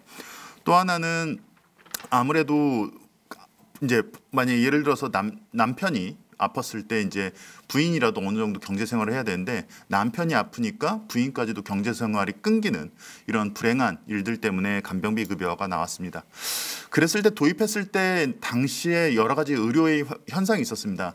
물론 시도의료원에서는 그 전부터 비슷한 서비스를 하고 있었지만 그러니까 2016년도 기점으로 이제 정부에서 보험정책과로 기억을 합니다. 그 당시에 수가정책이나 이런 걸 좀 많은 변화를 줬었습니다. 그래서 16년도부터 18년도까지는 기존에 예를 들어서 병원의 그 병동 간호 등급, 그러니까 간호 등급 인력 차등제에서 한 1에서 한 5등급 사이, 그러니까 기본 등급 6등급 이상인 기관들은 들어올 여력이 있었습니다. 인력 기준 조금만 맞추면, 그리고 기존에 있었던 간호조무사들과 뭐 지원 인력 등을 고용을 하면 들어올 수 있는 구조였습니다. 그래서 아마 아까 표에서 보니까 2016년도, 18년도까지 막 들어왔었고, 그 이후부터는 기관 수는 둔화가 되고, 그러니까 기존에 들어왔던 기관들이 병상을 확장하는 거는 좀 더 기존 병상에서 병상을 확장했습니다. 근데 신규 병원들이 못 들어오는 현상. 또 하나는 대형 병원, 그러니까 기존에 간호 인력이 많았던 병원들은 들어올 수 있는데 그러지 못한 병원들, 특히 이제 전국의 이제 중소병원 같은 경우는 간호 인력 7등급인 기관들이 많거든요. 그랬을 때 그런 기관들은 못 들어온 현상이 있었습니다. 그래서 결국에는 그러면 300병상 이상에서는 많은 병원들이 간호간병을 하고 있고, 그리고 그러지 못한 또는 지방에 있는 그 소위 말하는 간호 인력뿐만 아니라 간호조무사 인력도 구하기 어려운 병원들도 있는 걸로 알고 있습니다. 그런 병원들은 사실 간호간병 통합 서비스를 도입할 생각조차 못하는 현상들이 있었습니다. 그 가장 큰 장벽 중에 하나는 뭐 상급 종합병원이나 하이엔드 종합병원급에서의 간호 또는, 그러니까 제가 이제 환자를 볼 때는 메디칼 영역, 의사의 전문적 치료와 처치가 들어가야 되는 메디칼 영역, 그리고 널싱 영역, 의사뿐만 아니라 간호사의 그 상시적 간호가 들어가야 되는 영역, 그리고 ADL 케어 영역, 그거는 일상생활 수행에 대해서 장애가 있는 경우에 대한 도움이 필요한 경우를 볼 수 있습니다. 예를 들어서 29세 남자 환자가 폐렴으로 병원에 입원했을 때 이 사람은 폐렴은 항생제 치료만 하고 뭐 1, 2주 정도 치료를 받고 퇴원을 하면 되는데, 그 사이에는 초기 한 3에서 5일 정도 집중적인 의학적 치료와 뭐 간호를 받으면 그 이유는 항생제 치료하고 경과관찰만 하면 퇴원할 수 있습니다. 이랬을 때 처음에 특히 초기 1에서 3일 정도 진단부터 초기 처치, 그리고 반응도를 볼 때까지는 메디칼 영역이 많이 발생하고, 그 다음에 뭐 산소를 주고 석션하고, 그 다음에 어느 정도 경과를 보는 널싱 영역이 존재합니다. 그러면 이 사람은 뭐 일상생활 수행을 복귀를 바로 할 수 있습니다. 그런데 예를 들어서 80세 남자 환자가 폐렴으로 입원했다고 생각을 해봅시다. 이분은 지팡이를 잡고 다니고 보호자가 집에 없었던 상황이에요. 그랬을 때 폐 기능도 많이 떨어져 있었고, 평소에는 조금만 그냥 일상생활은 걸어 다닐 수 있지만 조금만 많이 활동해도 숨이 찬 분입니다. 이런 경우는 입원 기간도 깁니다. 폐에 대한 그 리저브 자체가 작기 때문에 뭐 인공호흡기나 이런 걸 할 수도 있고, 그리고 2주 이상 누워있게 되면 욕창이나 근감소증이 올 수 있습니다. 그랬을 때는 이 사람 같은 경우는 처음에 같은 상병 폐렴으로 입원을 하더라도 앞에서 얘기했던 29세 남자 환자와 달리 의학적 중증도나 간호 필요도, 그리고 ADL 일상생활 요구도가 많이 달라질 수 있습니다. 또 하나는 처음에 환자가 어떤 정도 중증도 아니면 뭐 그러니까 중등도, 그러니까 모더레이트 정도의 입원을 했다가 환자의 경과에 따라서 금방 좋아질 수도 있고, 아니면 중증도가 많이 높아질 수도 있습니다. 실질적으로 병원에 환자의 입원하는 경과는 상황에 따라 많이 다르기 때문에 만약에 이거를 레트로스펙티브하게 이 사람 결국에 최종적으로 퇴원했을 때의 간호 필요도나 뭐 개호 요구도를 봤을 때의 시점과 입원했을 때 이 사람에 대한 플랜을 세우는 거는 사실 쉽지는 않은 문제입니다. 그리고 또 하나는 그 지금 이제 지방 중소병원에 대한 그 얘기를 많이 했는데, 앞에서 김원일 선생님도 말씀을 주셨지만 상급 종합병원과 종합병원의 그 의학적 요구도와 간호 요구도에 비해서 지방에 있는 중소병원의 의학적 요구도나 간호 요구도가 좀 다를 수 있습니다. 그리고 병원에 있는 이게 뭐 오르냐 그러냐, 그리고 상급종합병원 쏠림 현상이나 아니면 지방 병원에 대한 인력 감소, 환자 감소 이런 것들이 오르냐 그러냐를 따라서 현재의 모습은 실제 그렇습니다. 그랬을 때 그 병원들은 없어지면 되느냐? 그렇지 않습니다. 지역에 있는 환자들에 대한 그래도 가장 2차 병원급에 대한 어느 정도 역할을 하고 있고, 그 병원들에서의 서울에 있는 빅5 상급종합병원과는 기능이 좀 다를 뿐이죠. 그랬을 때 간호 요구도나 앞에서 제가 얘기한 80세 남자 환자가 폐렴으로 입원했을 때에 대한 케어에 대한 요구도는 이 앞에 있는 메디컬 널싱 영역보다는 ADL 케어 영역이 훨씬 클 겁니다. 근데 그런 병원들은 왜 간호간병 통합 서비스를 들어오지 못했느냐? 소수의 이제 간호사로 인해서 요양보호사 등에 대한 간병 인력을 고용하고 활용할 수 있는데, 실질적으로 간호 등급 자체가 걸리면 아예 들어올 수가 없습니다.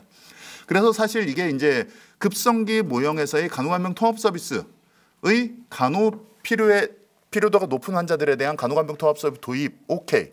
하지만 원래는 간병비 급여와 간병인에 대한 거를 병원에서 어느 정도 지원할 수 있는 제도를 만들어달라고 했는데, 처음에는 간호간병 통합서비스가 간 후에 방점이 많이 찍혀 있다 보니까 실질적으로 기존에 어느 정도 퀄리티가 보장된 병원들은 들어올 수 있었으나 그러지 못한 병원들은 들어올 수 없었습니다. 뭐 일각에서는 이런 얘기도 할 수 있습니다. 그런 병원 기능 아니다 라고 얘기할 수 있지만 실제로 지역에 가보면 그런 병원이 있어야지만 지역 주민들이 서울로 가는 환자들이야 뭐 아들이 불러서 갈 수 있지만 가지 못하는 사람들에 대한 어떻게 보면 건강권을 지켜주는 필수 의료기관일 수 있습니다. 그래서 사실 지금 이제 가야 되는 정책 방향 되게 좋습니다. 하지만 현장에 있는 입장에서는 참 좋은데 거기까지 가기에는 너무 큰 장벽들이 있다. 실제로 이것도 좀 다른 얘기입니다만 지금 간호대 그 수능 등급이요. 최소 3등급 이상입니다. 지방에 가도 4등급이나 5등급 하이엔드입니다. 대부분 뭐 딸, 아들 한두 명 뭐 그런 상황에서 20살 병원에 취직을 하고 뭐 3년, 5년 근무를 할 때 대부분 병동 3교대 근무에서 이탈하거나 아니면 최소 임상 경력만 쌓고 뭐 보건교사나 아니면 공단이나 심평 이렇게 들어가려고 하는 분들이 많습니다.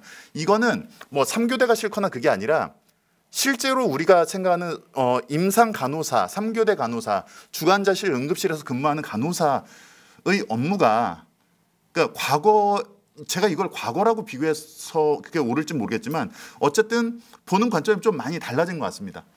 그렇기 때문에 그런 그 임상 간호사들이 근무를 하는 것과 그리고 이제 취직은 잘 되니까 서울에 있는 수도권에 있는 사람들도 다 지방에 내려갑니다. 그러면 지방에 대학 졸업하고 이 사람은 당연히 지방에 있으려고 안 하죠. 나는 서울로 오려고 합니다. 이런 여러 가지 구조적 문제, 현실적인 문제들 때문에 그간 간호사 수급 문제가 어렵다. 간호대 많이 늘렸지만 실제 병원에서는 고용하기가 어렵다. 이런 내용들이 나오는 것 같습니다. 그리고 오늘 발제 중에는 이제 급성기 병원 얘기가 나왔는데요.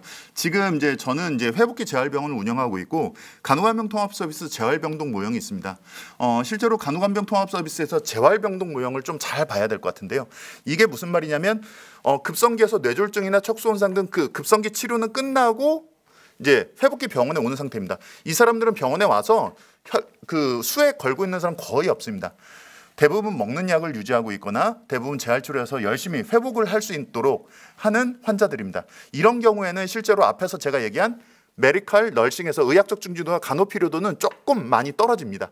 훨씬 ADL 요구도가 그러니까 소위 말하는 편마비가 있거나 사지마비가 있어서 이동에 제한이 있는 사람들에 대한 그런 걸 보조해 줄 수 있는 그런 영역들이 많이 필요한 분들이고 이럴 때는 재활 지원 인력들이 그런 역할을 해주고 있습니다. 그래서 실제로 이제 이런 분들에 대한 기능들 그리고 제가 앞에서 얘기한 중소병원에서 한 2차급에서 지역에 어느 정도 의료를 담당하고 있는 병원에서 지금 현재 상급종합병원에서 하이엔드 의학적 요구도나 간호 요구도를 요구하는 인력 등급을 그대로 적용하기에는 쉽지는 않다. 그리고 이거에 맞는 것들이 있어야 된다는 얘기를 드리고 앞에서 이제 뭐 국감 때도 나온 얘기도 저 들었습니다. 병원들에서 소위 말하는 실제 자원 투입량 대비 적은 자원 투입이 되는 환자들만 주로 받으려고 한다라는 게 매우 비도덕적으로 보일 수 있지만 거꾸로 얘기하면 내가 받은 돈 이상으로 들어가는 환자를 받기는 부담스러울 수도 있습니다. 이거를 도덕적으로 비난을 하느냐 아니면 이런 더 중증도가 높은 환자를 받았을 때는 더 많은 비용을 보상해 줄 수 있는 제도로 이거를 좀 개선해야 되지 않을까라는 생각은 저는 한번 해봤습니다. 시간이 많이 갔는데요. 커뮤니티 케어에서 이제 지금 참 앞에서 말씀 못 드린 게 있는데 지금 저도 이제 간호간병 평심의 위원으로서 나가고 있는데 실질적으로 그 중증도 평가 도구는 좀 여러 가지 선별성이나 이런 것 때문에 여러 가지 개선 모형을 연구를 여러 차례 하고 있는 걸로 알고 있습니다. 그리고 커뮤니티 영역에서는 저는 상당 부분 많이 동의하는 것도 있지만 실질적으로 일본의 사례를 보면 일본은 일간 신문에 1970년대부터 사회적 입원이라는 용어가 나왔었습니다. 그러니까 환자들이 이제 일본이 황금기를 걸었었죠. 80년대까지. 그러면서 이제 병원에 환자들이 다 이제 노인분들이 다 입원하는 거예요. 그리고 거기서 그 의료보험료를 하는데 그런 문제가 있어서 일본이 요양병원, 요양시설 복합체 그러니까 요양병원의 많은 부분을 요양시설로 전환을 하게 했고 병원과 요양시설이 가까이 있기 때문에 의료 사각지대라는 인상을 안 받았습니다. 왜냐하면 병원에 있는 의사가 수시로 넘어서 환자를 케어할 수 있었기 때문에요. 근데 우리나라는 분절적으로 의료기관과 요양시설이 분리돼 있습니다. 그러다 보니까 요양시설에 보면 이제 현대판 고려장이라는 환자분들이나 보호자분들의 길티가 있어요. 아유 우리 어머니 요양병원 못 모시고, 물론 개우가 필요한 사람이 요양병원에 가는 거는 건강보험이나 장기요양보험에 대한 재정 페어니스, 지출이 바르게 안 되는 것도 있지만 실질적으로 요양시설이 의료기관과 멀리 있다 보니까 이런 중증도에 있는 환자들이 요양시설로 갔을 때는 케어가 안 되는 것들 때문에 비판이 많았죠. 그리고 요양시설에 있는 운영하는 사람들 입장에서 보면요, 맡긴 분들이 보호자들이 연락도 잘 안 되는 경우가 많다고 합니다. 그러니까 우리가 가야 되는 옳은 방향에 대한 가는 거는 가야 되는 게 맞는데 실질적으로 이런 현실적 장벽들이 어떻게 기전이 일어나고 있는지는 또 한번 살펴볼 이유가 있고, 이런 것들을 어떻게 보면 좀 프로모션 할 수 있을까, 그쪽으로 가야 될 것 같습니다. 아직 지금 3분의 2밖에 얘기를 못 했는데요. 일단 예, 그리고 이제 장기요양보험에서 이제 인력 그리고 간호에 대한 뭐 퇴원했을 때, 수술 후 퇴원했을 때 그 방문 간호나 이런 것들에 대한 제로는 어떻게 보면 환자의 상태나 그 시점에 따라서 좀 차이가 있을 수 있고, 커뮤니티에 있다고 해서 모두 장기요양보험 영역이냐, 그렇지는 않다고 봅니다. 일본 같은 경우는 홈케어라고 해서 그 준 사사키라고 하는 일본의 포브스 잡지에도 나온 되게 유명한 사람인데, 그 사람은 의원을 차리고 있지만 방문 진료만 하고 있고 초음파도 들고 다니고 실질적으로 복수천자나 이런 것도 많이 여러 가지 처치를 하고 있습니다. 커뮤니티에 있는 영역이 우리나라에는 의료 영역이 정의되어 있지 않습니다. 김원일 선생님 말씀 주신 대로 장기요양보험 영역에서도 누가 어떤 역할을 하는지도 정의가 되어 있지 않습니다. 오로지 우리나라에는 의료법 안에서만, 의료법과 의료기사법에 관한 법률에서만 의료기관 내에 있는 행위들만 주로 정의를 하고 있었는데, 이제는 초고령 사회와 의료기관 외에서의 활동들에 대한 정의를 계속 요구하는데, 복지부에 물어보면 의료법 기준으로 하기 때문에 의료기관 내에서의 활동밖에 얘기하지 않고 있습니다. 그래서 앞에서 말씀 주신 내용 충분히 동일합니다. 의료기관 외에 있는 활동에 대한 것들, 어떤 것들은 의료 영역, 건강보험에서 나가야겠죠. 의료 영역이면. 어떤 것들은 장기요양보험, 중앙정부에서 운영하는 장기요양에서 나가야겠죠. 어떤 것들은 지방정부에서의 커뮤니티 케어 차원에서 리스폰서빌리티를 볼 수 있도록 재정 지원이나 인력 지원이 가야 되는지 등을 판단을 해야 되고, 그 영역들을 명확해야 됩니다. 왜냐? 인력에 대한 업무 분장에 대한 문제도 있지만 이거는 재원이 나가야 되는 문제도 있기 때문이죠. 그래서 우선 일단 제가 좀 정신없이 말씀을 드렸는데, 또 상호토론하면서 의견 또 한번 드려보겠습니다. 이상입니다. 예, 다들 뭐 말씀 너무 잘하시는 분들이시고 또 각자 영역에서 또 이제 그동안 봐오신 부분에 있기 때문에 한 분 한 분 모시고 발제된다는 생각으로 좀 긴 이야기 들었으면 좋겠지만, 이 토론이라는 한계가 있기 때문에 제가 조금 이제 시간 배분도 해야 되고, 저희 이제 앞으로 어떤 식으로 토론할지 좀 설명을 드리면, 우선 지금 저희가 이렇게 막 그 온라인이나 이렇게 해서 지금 피드백을 받아가지고 뭐 질의응답을 하는 구조는 아니고, 서로 또 뭔가 어떤 질의응답 하시는 부분은 뒷부분에 좀 이야기하시면 되겠지만, 지금 다들 뭐 이렇게 발제자 이야기에 대해서 특별히 뭐 반대하거나 그러시는 내용보다는 첨언이 많으시고, 또 이제 그런 관점들이 약간씩 다양해서 다들 이제 좀 공부가 되고 이 간병 문제 해결에 도움이 되는 그런 정보들을 제공하셨다고 생각을 합니다. 그래서 제가 이제 좌장 입장에서 이거는 뭐 토론자분들도 다 답변하셔 주시면 좋은 내용인데, 일단 오늘 크게 봤을 때 질문을 한 3가지만 드리면, 먼저 이제 제일 중요한 부분은 어쨌든 간에 재정 문제인데, 이제 이 부분을 이제 건강보험과 아까 뭐 장기요양보험 같이 지금 기존에 있는 어떤 재정적 구조가 있겠지만은, 그 외에도 뭐 국고지원 부분이 있고 또 지방정부가 또 낼 수 있는 어떤 재정적 여력이 있는데, 이걸 좀 생각하신 부분이 있으면 어떤 식으로 하면 좋을지, 뭐 건강보험을 상당히 많이 활용하는 방식이나 이런 거를 뭐 말씀해 주셔도 될 것 같고요. 이게 첫 번째 재정 부분 문제가 있고요. 두 번째는 이제 어쨌든 이게 인력 충원이 필요한 문제 있지 않습니까? 그럼 인력 충원안을 아까 뭐 발제자께서 잘 정리를 해 주셨지만, 생각하시는 부분이 좀 있을 수 있고, 또 이제 인력 충원이 되면 이제 당연히 세 번째가 이제 질 관리가 돼야 되는데, 질 관리 부분이 저는 더 중요하다고 생각을 합니다, 사실. 뭐 그리고 이 질 관리에 포함이 꼭 돼야 되는 게 이제 교육 훈련 체계와 처우 개선이라고 생각이 되거든요. 그리고 이제 앞서 서인석 선생님께서 아마 이제 처우 개선을 사실상 노골적으로 말씀하신 거예요. 지금의 이제 간호 어떤 노동에 대한 접근 방식이 과거에 이제 그런 간호 노동을 하던 때와는 이제 지금 시절이 바뀌었다는 점을 좀 약간 상기를 시켜주신 것 같고요. 그래서 요렇게 공통 질문을 좀 드리고, 그리고 저도 좀 좌장이지만 뭐 제 의견을 한 3가지 정도만 드리면, 일단 뭐 공통의 이 그 어떤 말씀에서 제가 느낀 부분은 어쨌든 병원이나 요양시설이 너무 한국이 이제 공공성이 이제 공공적 공급이 특히나 떨어진다. 특히 아까 발제자 말씀하신 대로 요양시설 너무 민간 공급이다라는 부분에 대한 문제 제기는 저는 좀 다시 한번 강조를 저희가 좀 해야 될 것 같고, 지역에 이제 최소한도 지역 거점 뭐 공공병원이나 지역 거점 공공 뭐 요양 시설들이 있으면은 이게 모델이 좀 되면서 약간 좀 다른 패턴으로 갈 수도 있을 텐데, 그럼 왜냐하면 그곳에 이제 경영 상황이 어렵다든지 그러면 이제 어떤 자원이 투자되고 그럴 수 있는데 완전 민감에 공급돼 있으니까 이 공공 영역에서도 나몰라라 하는 게 저는 이제 제일 문제라고 생각하고요.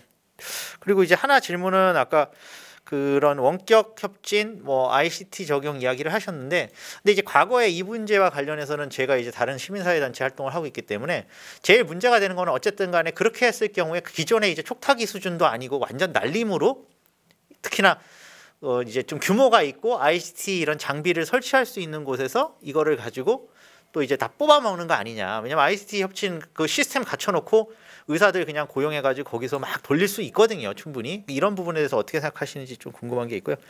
그리고 이제 지역 공공 간호사법은 뭐 오늘 그 한민경 선생님도 아마 그 최현숙 위원실에서 이거를 막 발의를 하셨기 때문에 좀 아시는 내용이실 거고, 발제자께서도 뭐 김원희 선생님도 말씀을 하셨으니까 제가 질문을 드리면, 이 법에 대해서 이제 간호사 일반이 그냥 이제 간호사 숫자를 늘린다는 거에 반발하는 거에서는 뭐 저도 전혀 동의하지 않는데, 근데 이제 일부는 어쨌든 앞서 이야기한 대로 처우 개선이 없는 안이다. 그러니까 왜냐하면 처우 개선 없이 그냥 강제 적용하는 인력을 만들겠다는 거는 간호 인력의 산업 예비군만 양산하는 게 아니냐, 이런 비판이 있는데 거기에 대해서 어떻게 생각하시는지 뭐 요 정도 일단 이야기를 좀 하시고, 또 서로 이렇게 이야기하시면서 서로 상호 질의응답은 자유롭게 좀 하셨으면 좋겠습니다. 지금 이야기는 서인석 선생님부터 먼저 하시면 될 것 같아요. 예. 우선은 재원, 저는 이제 회복기 병원이랑 커뮤니티 케어 관련해서, 그리고 이제 여러 가지 일본이랑 영국 제도를 그냥 과거에 관심 있어서 좀 봤습니다. 그리고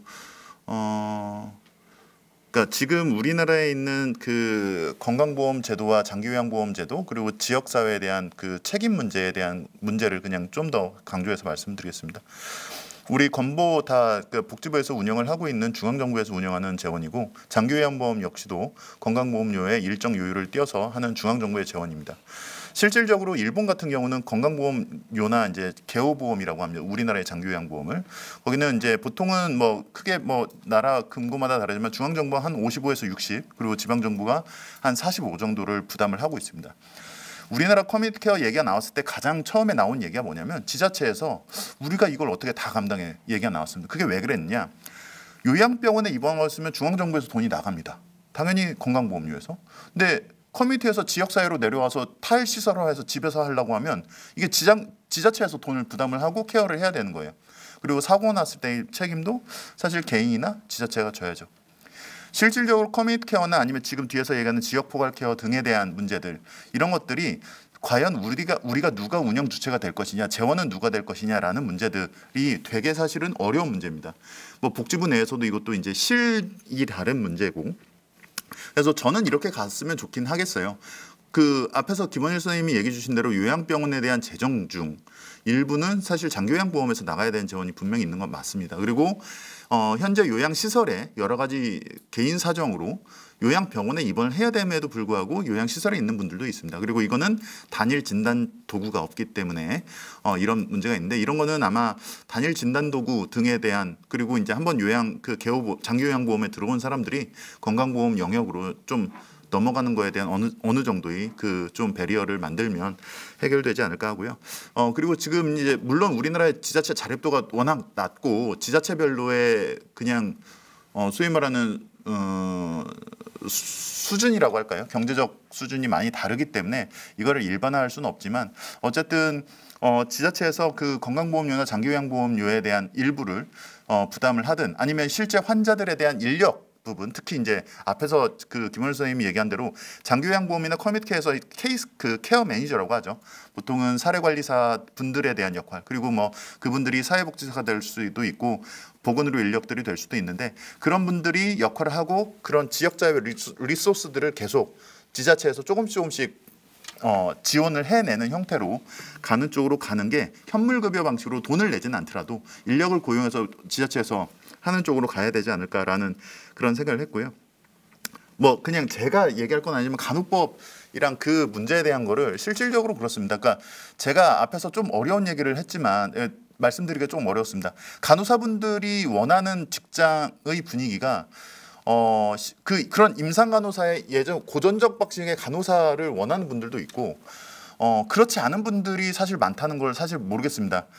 저는 병원을 운영하면서 되게 많이 느끼고 있습니다.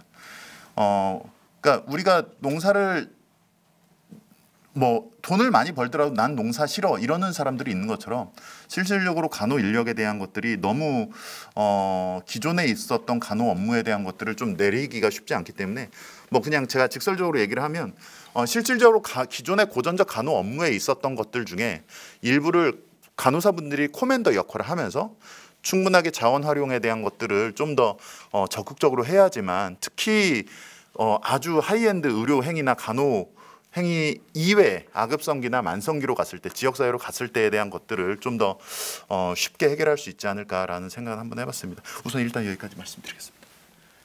예, 그러면은 발제차께서는 좀 뒤에 말씀하시는 걸로 하고 김상기 선생님 말씀하시고 우리 한민경 선생님 말씀하시고 그냥 발제자 또 말씀하시고 뭐 질의응답 하실 게 있으면 조금 더 하고 이렇게 끝내겠습니다. 예, 사장께서 뭐 세 가지 질문을 주셨는데 그 중에 이제 뭐 제가 이야기할 수 있는 거 첫 번째 재정 확보 방안에 대해서는 이 부분은 아마 건강보험공단에서도 몇 차례 연구를 하고 했지만 제대로 공개된 적이 없기도 했었고 사실 사회적으로 간병 제도화를 했을 때 건강보험 재정 부담이 얼마나 들 것인지에 대해서 정확하게 추계가 나온 거나 아마 지금까지 공식적으로는 없는 걸로 저도 알고 있습니다. 이 부분은 간호간병에 대해서 급여화를 하거나 제도화를 했을 때 적용 대상을 어떻게 할 것이냐. 처음에는 의료 최고도를만을 대상으로 하고 단계적으로 그 대상을 넓힐 것인가. 뭐 이런 방식에 따라 가지고 아마 처음에 소요되는 재정에 대한 부분은 아마 재정 추계 부분은 크게 달라질 거라고 생각합니다. 예전에 요양병원 협회에서 아마 이 부분에 대해서 했는데 일단은 요양병원에 있는 환자만을 대상으로 간병 급여화를 한다고 했을 때 의료 최고도만을 환자 대상으로 한다고 했을 때는 연간 한 30억에서 50억 그 정도였었고 이제 뭐 의료 고도 환자, 의료 중도 환자 이런 식으로 단계적으로 높여갔을 때 그 비용이 아마 가장 대상이 확대됐을 때는 한 5천억 정도라고 그렇게 건강보험 추가 재정 규모를 그렇게 추계를 한 것 같은데 우리나라 건강보험 연간 재정 규모가 지금 한 50조 넘어섰죠 지금 연간 100조 그렇게 그 중에서 한 1, 2조 정도 간병 급여에 대해서 쓴다고 했을 때 아마 사실 이 부분에 대해서는 저는 간병을 급여하고 하느냐 안 하느냐에 대해서는 이거는 사회적 가치에 대한 문제이고 분배 정의에 대한 문제라고 생각을 하거든요. 간병으로 인한 어떤 사회 경제적 비용 부담이라든지 아니면 가족 간병으로 해서 가족들이 겪게 되는 그런 고통, 뭐 노동력 상실 이런 거에 따른 어떤 사회 경제적인 손실과 간병 급여에 드는 추가적인 재정 부담을 서로 가치를 가지고 비교를 우위를 이렇게 했을 때 어느 게 과연 더 필요할까 이 부분에 대해서 사회적인 고민이 아직까지 제대로 없기도 했었고 만약 그런 부분들에 대해서 먼저 좀 우리 사회 전체가 그 인식에 대해서 좀 공유하는 게 필요할 것 같고 예전에 일본 NHK에서 2017년인가 낸 책 제목이 엄마가 죽었으면 좋겠다. 그러니까 NHK가 그 한 7, 8년 동안에 일본에서 벌어진 간병 살인에 대해서 취재를 하고 해가지고 낸 책이었었는데 최근 우리나라에서도 서울신문에서인가 아마 154인의 간병 살인에 대해서 이렇게 엮어가지고 책을 낸 적이 있었었는데 이게 좀 사회적으로 좀 모순된 게 뭐냐 그러면은 법원에서 최근에도 간병 살인에 대한 이야기가 많이 나오기도 했었어요. 노노 간병에 대해서 노노 간병을 하다가 뭐 할머니가 할아버지가 할머니를 뭐 아들이 엄마를 이런 식으로 나왔었는데 법원이 항상 그런 간병 살인에 대해서 재판을 하고 판결을 할 때 나오는 게 뭐냐 그러면은 그 제가 잘 정확하게 저도 이 숫자는 외워가지고 하면서 작량 감경, 그냥 우리가 익숙하게 잘 아는 말은 정상 참작이에요. 정상 참작이라는 게 약간 그 사람의 사정이나 이런 것들을 고려해 가지고 그런 부분들을 판단해서 한다. 근데 이게 형을 선고할 때 법원이 형을 선고할 때 재판 판결문에 보면은 작량 감경이라고 해가지고 공식적으로 그게 이렇게 판결문에 박혀 있더라고요. 그 이 부분은 뭐냐 그러면은 법적으로도 이미 간병에 의해 가지고 살인을 할 정도인데 그게 간병에 의해서였다고 해가지고 이거를 형을 감량해 줄 정도로 법적으로도 이미 그 부분에 얼마나 고통스럽고 힘든 일인지를 고려를 해주는 상태란 말이에요.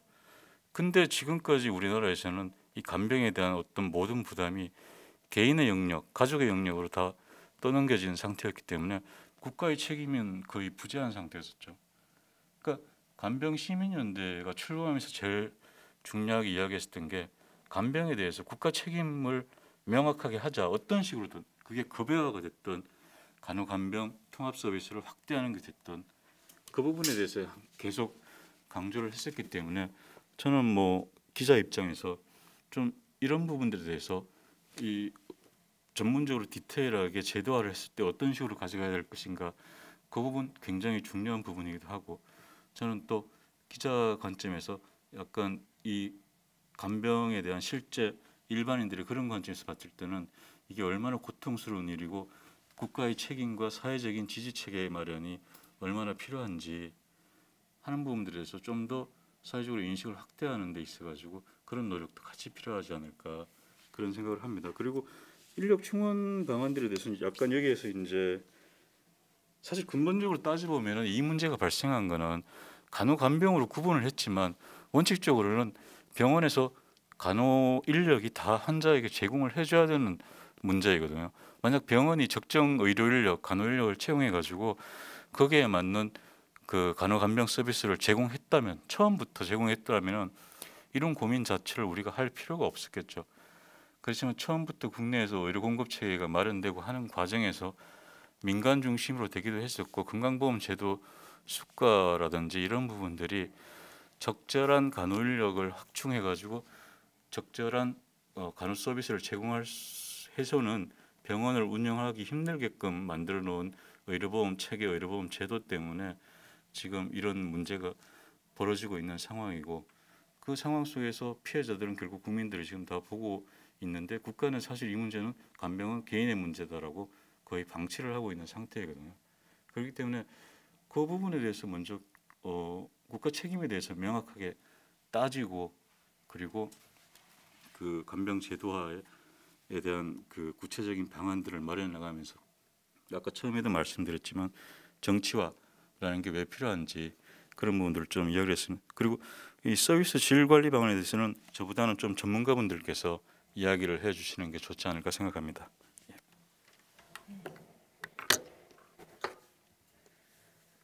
예, 많은 분들께서 말씀해 주셨었는데 저도 이 건강보험 재정 부분이 뭐 간호간병원 통합 서비스를 하는데 어려움이 있다라고 하지만 실제적으로 건강보험을 누구나 다 사회보험으로 내고 있고 균등하게 내고 있고 누군가는 서비스를 받고 누군가는 받지 못한다고 하는 건 굉장히 불평등한 내용이기 때문에 확대돼야 될 부분이 있다라고 좀 보고 있는데요.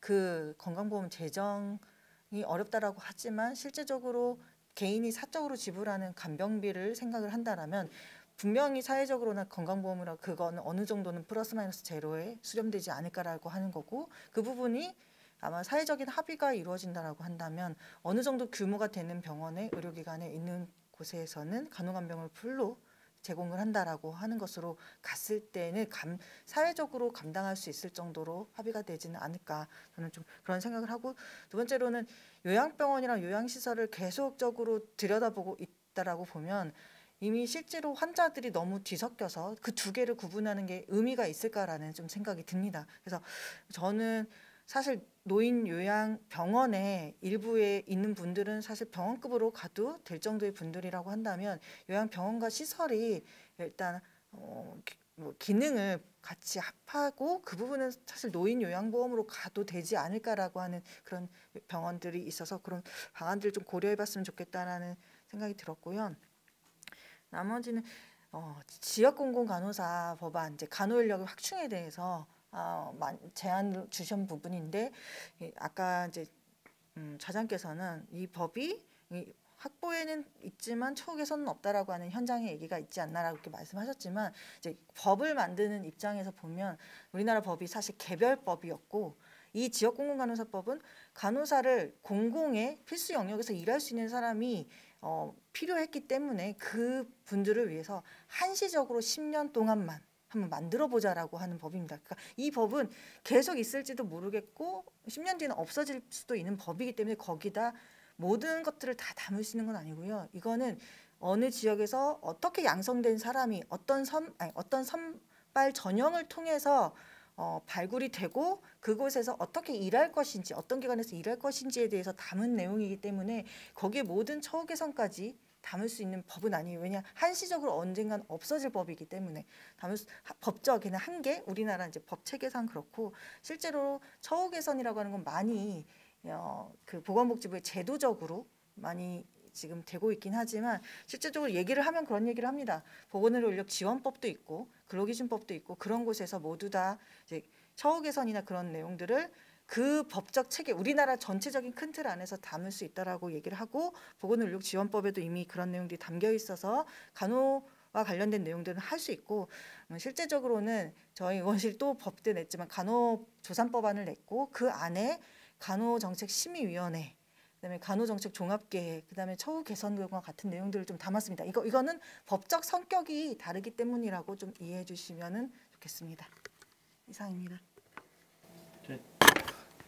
예, 그래서 지금 말씀을 다 제가 드린 질문에 대해서는 뭐 어떻게 대략적으로 다 말씀을 해주셨는데 상호 뭐 서로 질문하시고 그런 거는 없는 것 같아서 그러면은 일단은 발제자께서 정리를 좀 해주시고요. 그 외에 혹시나 더 이야기하시겠다는 부분이 뒤에 있으면 손들고 말씀을 하시면 이제 하는 걸로 하고 대략적인 정리를 좀 해보도록 하겠습니다. 그래서 뭐 제가 다른 건 요약을 드리지 않을 거고 중요한 부분이 어쨌든 간에 저희가 지금 뭐 이런 재정 부분의 문제라든가 질관리 부분의 문제라든가 이런 것들은 앞으로 좀 더 많이 논의해야 되는 그런 과제다. 그래서 이런 토론회가 오늘로 끝나는 부분은 아닌 것 같다. 이렇게 말씀을 드리고 발제자 정리 발언을 좀 듣겠습니다. 재정에 대해서도 이 얘기는 좀 해야 될 것 같아요. 사실 이게 중심은 아니었지만 아까 100조 가까이 된다고 했죠. 건강보험 재정이. 저는 건강보험이라고 생각 안 해요. 이거 치료보험이지. 이게 무슨 건강을 위해서 보험이 운영이 안 돼요. 우리나라는 완벽하게 치료보험입니다. 그러니까 유일하게 예방이라고 있는 게 건강보험공단에서 하는 건강검진 정도. 나머지는 뭐 입원해야 돈 주고 의사 만나야 돈 주고 검사해야 돈 주고 약 처방해야 돈 주는 그게 100조가 되는 거죠.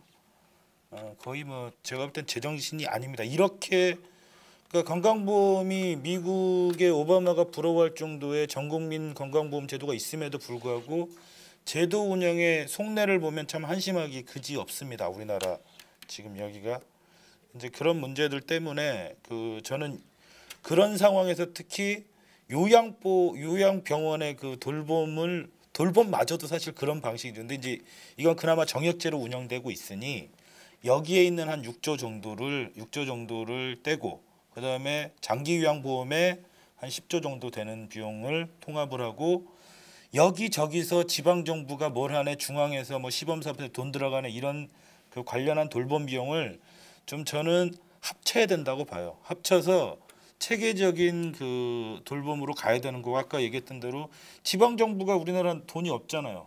그렇기 때문에 이러한 사회보험으로 운영을 하는 게 맞습니다.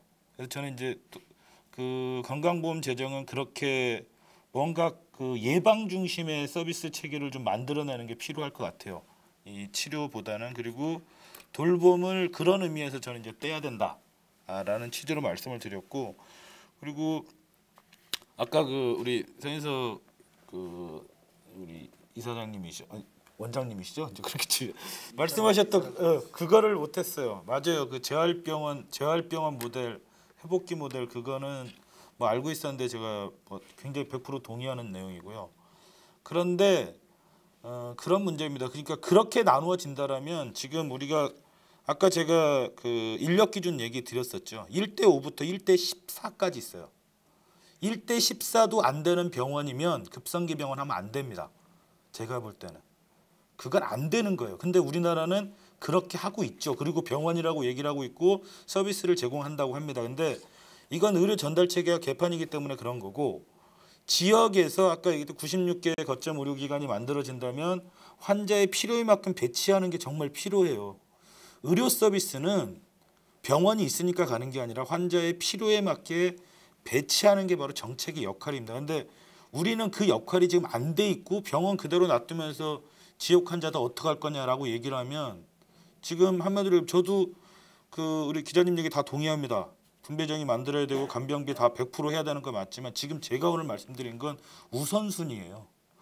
그러니까 재원은 한정돼 있고 욕구는 무한한데 어디부터 할 거냐는 얘기를 한 겁니다. 반드시 100%까지 가야 되는 거죠. 근데 100%까지 가는데 우리가 지금 하나하나 갈 때 뭐부터 우선적으로 할래? 이 얘기를 필수 의료가 필요한 중환자부터 간호간병 해야 된다라고 주장하는 겁니다. 이게 바로 환자의 두 가지죠. 하나는 중증도와 그다음 사회적 요구라는 게 있어요. 아까 말씀하셨던 대로 이 환자는 아무도 없어요. 근데 어떻게 재가 서비스가 가능하냐고. 그러면 불가피하게 시설로 갈 수밖에 없죠. 그러니까 그분의 신체적, 정신적, 사회적 욕구를 분석해서 그 필요에 맞는 서비스를 우선적으로 제공해야 된다. 그렇게 제공하는 방식으로서의 1번이 급성기도 그렇게 가야 된다. 그래서 제가 필수 의료를 제공하는 규모 있는 의료기관에 할 수밖에 없다. 해야 된다라고 생각을 하는 거죠. 그리고 지금 현재 요양병원도 그래서 그 요양시설과 합쳐서 통합을 해서 선정해서 요양병원에 이제 의사도 있지 않습니까? 그러면 좀 더 중증도 높은 환자들이 그쪽으로 가게 이렇게 재정책을 해야 되고 그다음에 우리 또 말씀해 주셨던 홈케어 중요하죠. 전 그러려면 인두제 해야 돼요. 아니 포괄수가도 안 하고 그러면서 지금 의원급에서 머리수당 3분 진료하면서 이렇게 해갖고는 그 홈케어 못해요. 저는 기본적으로 주치의가 되는 게 가장 바람직하다라고 봅니다. 근데 그게 안 되잖아요. 뭐 우리 일부에서 그런 얘기를 하세요. 저 100% 동의합니다. 근데 주치의가 되려면 수가제도도 바뀌어야 돼요. 지금 이렇게 포괄적인 지역사회 그 어떤 진료 체계를 갖는데 행위별 수가제도는 매우 부적절한 방식입니다. 그러면 이거는 이제 이 인두제 방식이든 아니면 포괄수가 방식이든 정액제도 이런 방식들을 통해서 한다라면 저는 100% 동의해요. 근데 동의하시겠냐고요. 몇 분 선진적인 의사분들께서 그 얘기를 주장하시는 건 맞지만 제도화되는 것과 몇 명이 주장하는 건 다른 문제라고 생각을 해요. 그래서 사실은 저도 방문 진료 얘기를 많이 듣고는 있으나 참 답답합니다. 이게 그냥 시범 모델로 몇 번 하다 마는 꼴이 될 것 같다라는 생각이 들고 또 우리나라 일본하고 상황이 너무 달라서 이제 그런 부분에 대해서 좀 한계를 느낍니다. 그래서 그리고 잘 아시다시피 공급과 재정 체계는 하나의 시스템이에요. 이게 바로 보건의료 정책입니다. 이거를 어떻게 할 거냐인데 이거 지금 누가 못하게 하고 있냔 말이죠. 이거 왜 안 됐냐고요. 그러니까 계속해서 얘기하는 게 아까 얘기했던 대로 그 의료기관 공급이라든가 환자 쏠림은 그대로 방치해놨고 그거 막았잖아요. 못하게. 병상 총량제도 안 했고 아무것도 안 해놓고서 이제 와서는 환자가 저 중증도에 있는 환자가 저 대도시에 많이 가게 있는데 거기 있는 사람들은 그 할당제니까 지역에 있으니까 지역 먼저 해야 되니까 안 된다. 이게 어떻게 공정하냔 말이죠. 그래서 저는 아까 얘기했던 그나마 공정한 게 원칙을 세우자. 환자의 신체적, 정신적, 사회적 요구와 필요에 따라서 이걸 우선적으로 배치하는 기준을 만들자라는 게 이제 기본적인 생각이었습니다. 그래서 뭐 크게 아까 우리 임상기 기자님 얘기했던 분배 정의 좀 그런 순으로 우선순위 문제를 얘기 드렸던 거고요. 그리고 원격 의료는 조금 오해가 있으세요. 그러니까 물론 저도 엄청나게 반대했던 내용입니다. 근데 그렇게 될까봐. 근데 제가 한 1년 반 정도 시범 사업을 했었어요. 그 원격 의료는 시설과 장비를 갖고 하는 게 아니었어요. 그러니까 방문간호를 한 사람이 간호 사정과 간호 진단한 내용을 의사에게 주는 거예요. 그러니까 정보가 교환을 기본적으로 하는 거지. 핸드폰 갖고 의사가 환자 얼굴 본다고 뭐 답이 나와요. 그게 아니라 얼마나 간호사가 방문해서 현장에서 제대로 그 사람에 대해 관찰한 결과 그리고 의사가 요구한 사항들을 파악해서 전달해 주면 그걸 토대로 의사가 진단을 하는 거죠. 진단을 하고 처방을 하게끔 하는 걸로 바꾸자고 했었고 사실 그게 굉장히 1년 반 동안 했어요. 그 보건의료연구원에서 했었는데 분당 서울대병원이 가져가 버렸죠. 그 사업 전체를. 전 이해를 못 하겠는데 왜 그걸 분당 서울대병원에서 가져가 버리는 바람에 사실은 그 중단이 된 사업이 있는데 저는 그런 취지의 의미를 얘기하는 거고요. 그다음에 처우 개선, 그러니까 지역 공공 간호사는 저도 한마디 꼭 드려야 될 것 같아요. 왜냐하면 사실 그 법안을 제가 이제 연구 용역을 했었던 법안이고, 근데 이건 좀 억측이에요. 아까 얘기했던 처우 개, 그러니까 저는 이 얘기도 저도 되게 많이 들었어요. 지역 공공 간호사법이 처우 개선과 저는 대립이 되면 상충이 되면 이 얘기를 해도 되는데 처우 개선에 관한 얘기 없는 게 맞습니다. 근데 그렇다고 하지 말자고 한 적이 없어요. 근데 마치 주장하는 건 처우 개선을 부정한 것처럼 주장을 해서 사람들이 되게 오해를 하시더라고요. 근데 아까 뭐 한민경 부장님도 이제 한번 설명을 했고 그다음에 저는 그렇게 생각을 해요. 저는 왜 이게 큰 문제가 아니라고 생각했냐면 300병상 이상의 필수 의료를 제공하는 곳에 간호사 배치하겠다고 한 겁니다. 사실 처우 개선이 어느 정도 되고 있는 의료기관에 배치하겠다는 거였지 어디 오지에 간호 보내겠다는 게 아니었어요. 지금 지방 중소병원에 간호사 충원해 주자는 게 아닙니다. 300병상 이상의 필수 의료하는 데 보내겠다라는 거고 거기는 기본적으로 그리고 국가가 투자한다고 했고 책임다. 그리고 지금 이게 이렇게 되면 1년에 1,680만 원 정도 받거든요. 그럼 4년 정도 받는다고 하면 사실 이것도 그리고 5년 복무란 말이죠. 여러 가지로 봤었을 때 급여 수준이라든가 모든 부분을 봤을 때 저는 이거는 그냥 누가 봐도 처우 개선 안이 들어가 있는 내용이라고 봐도 무방한 겁니다.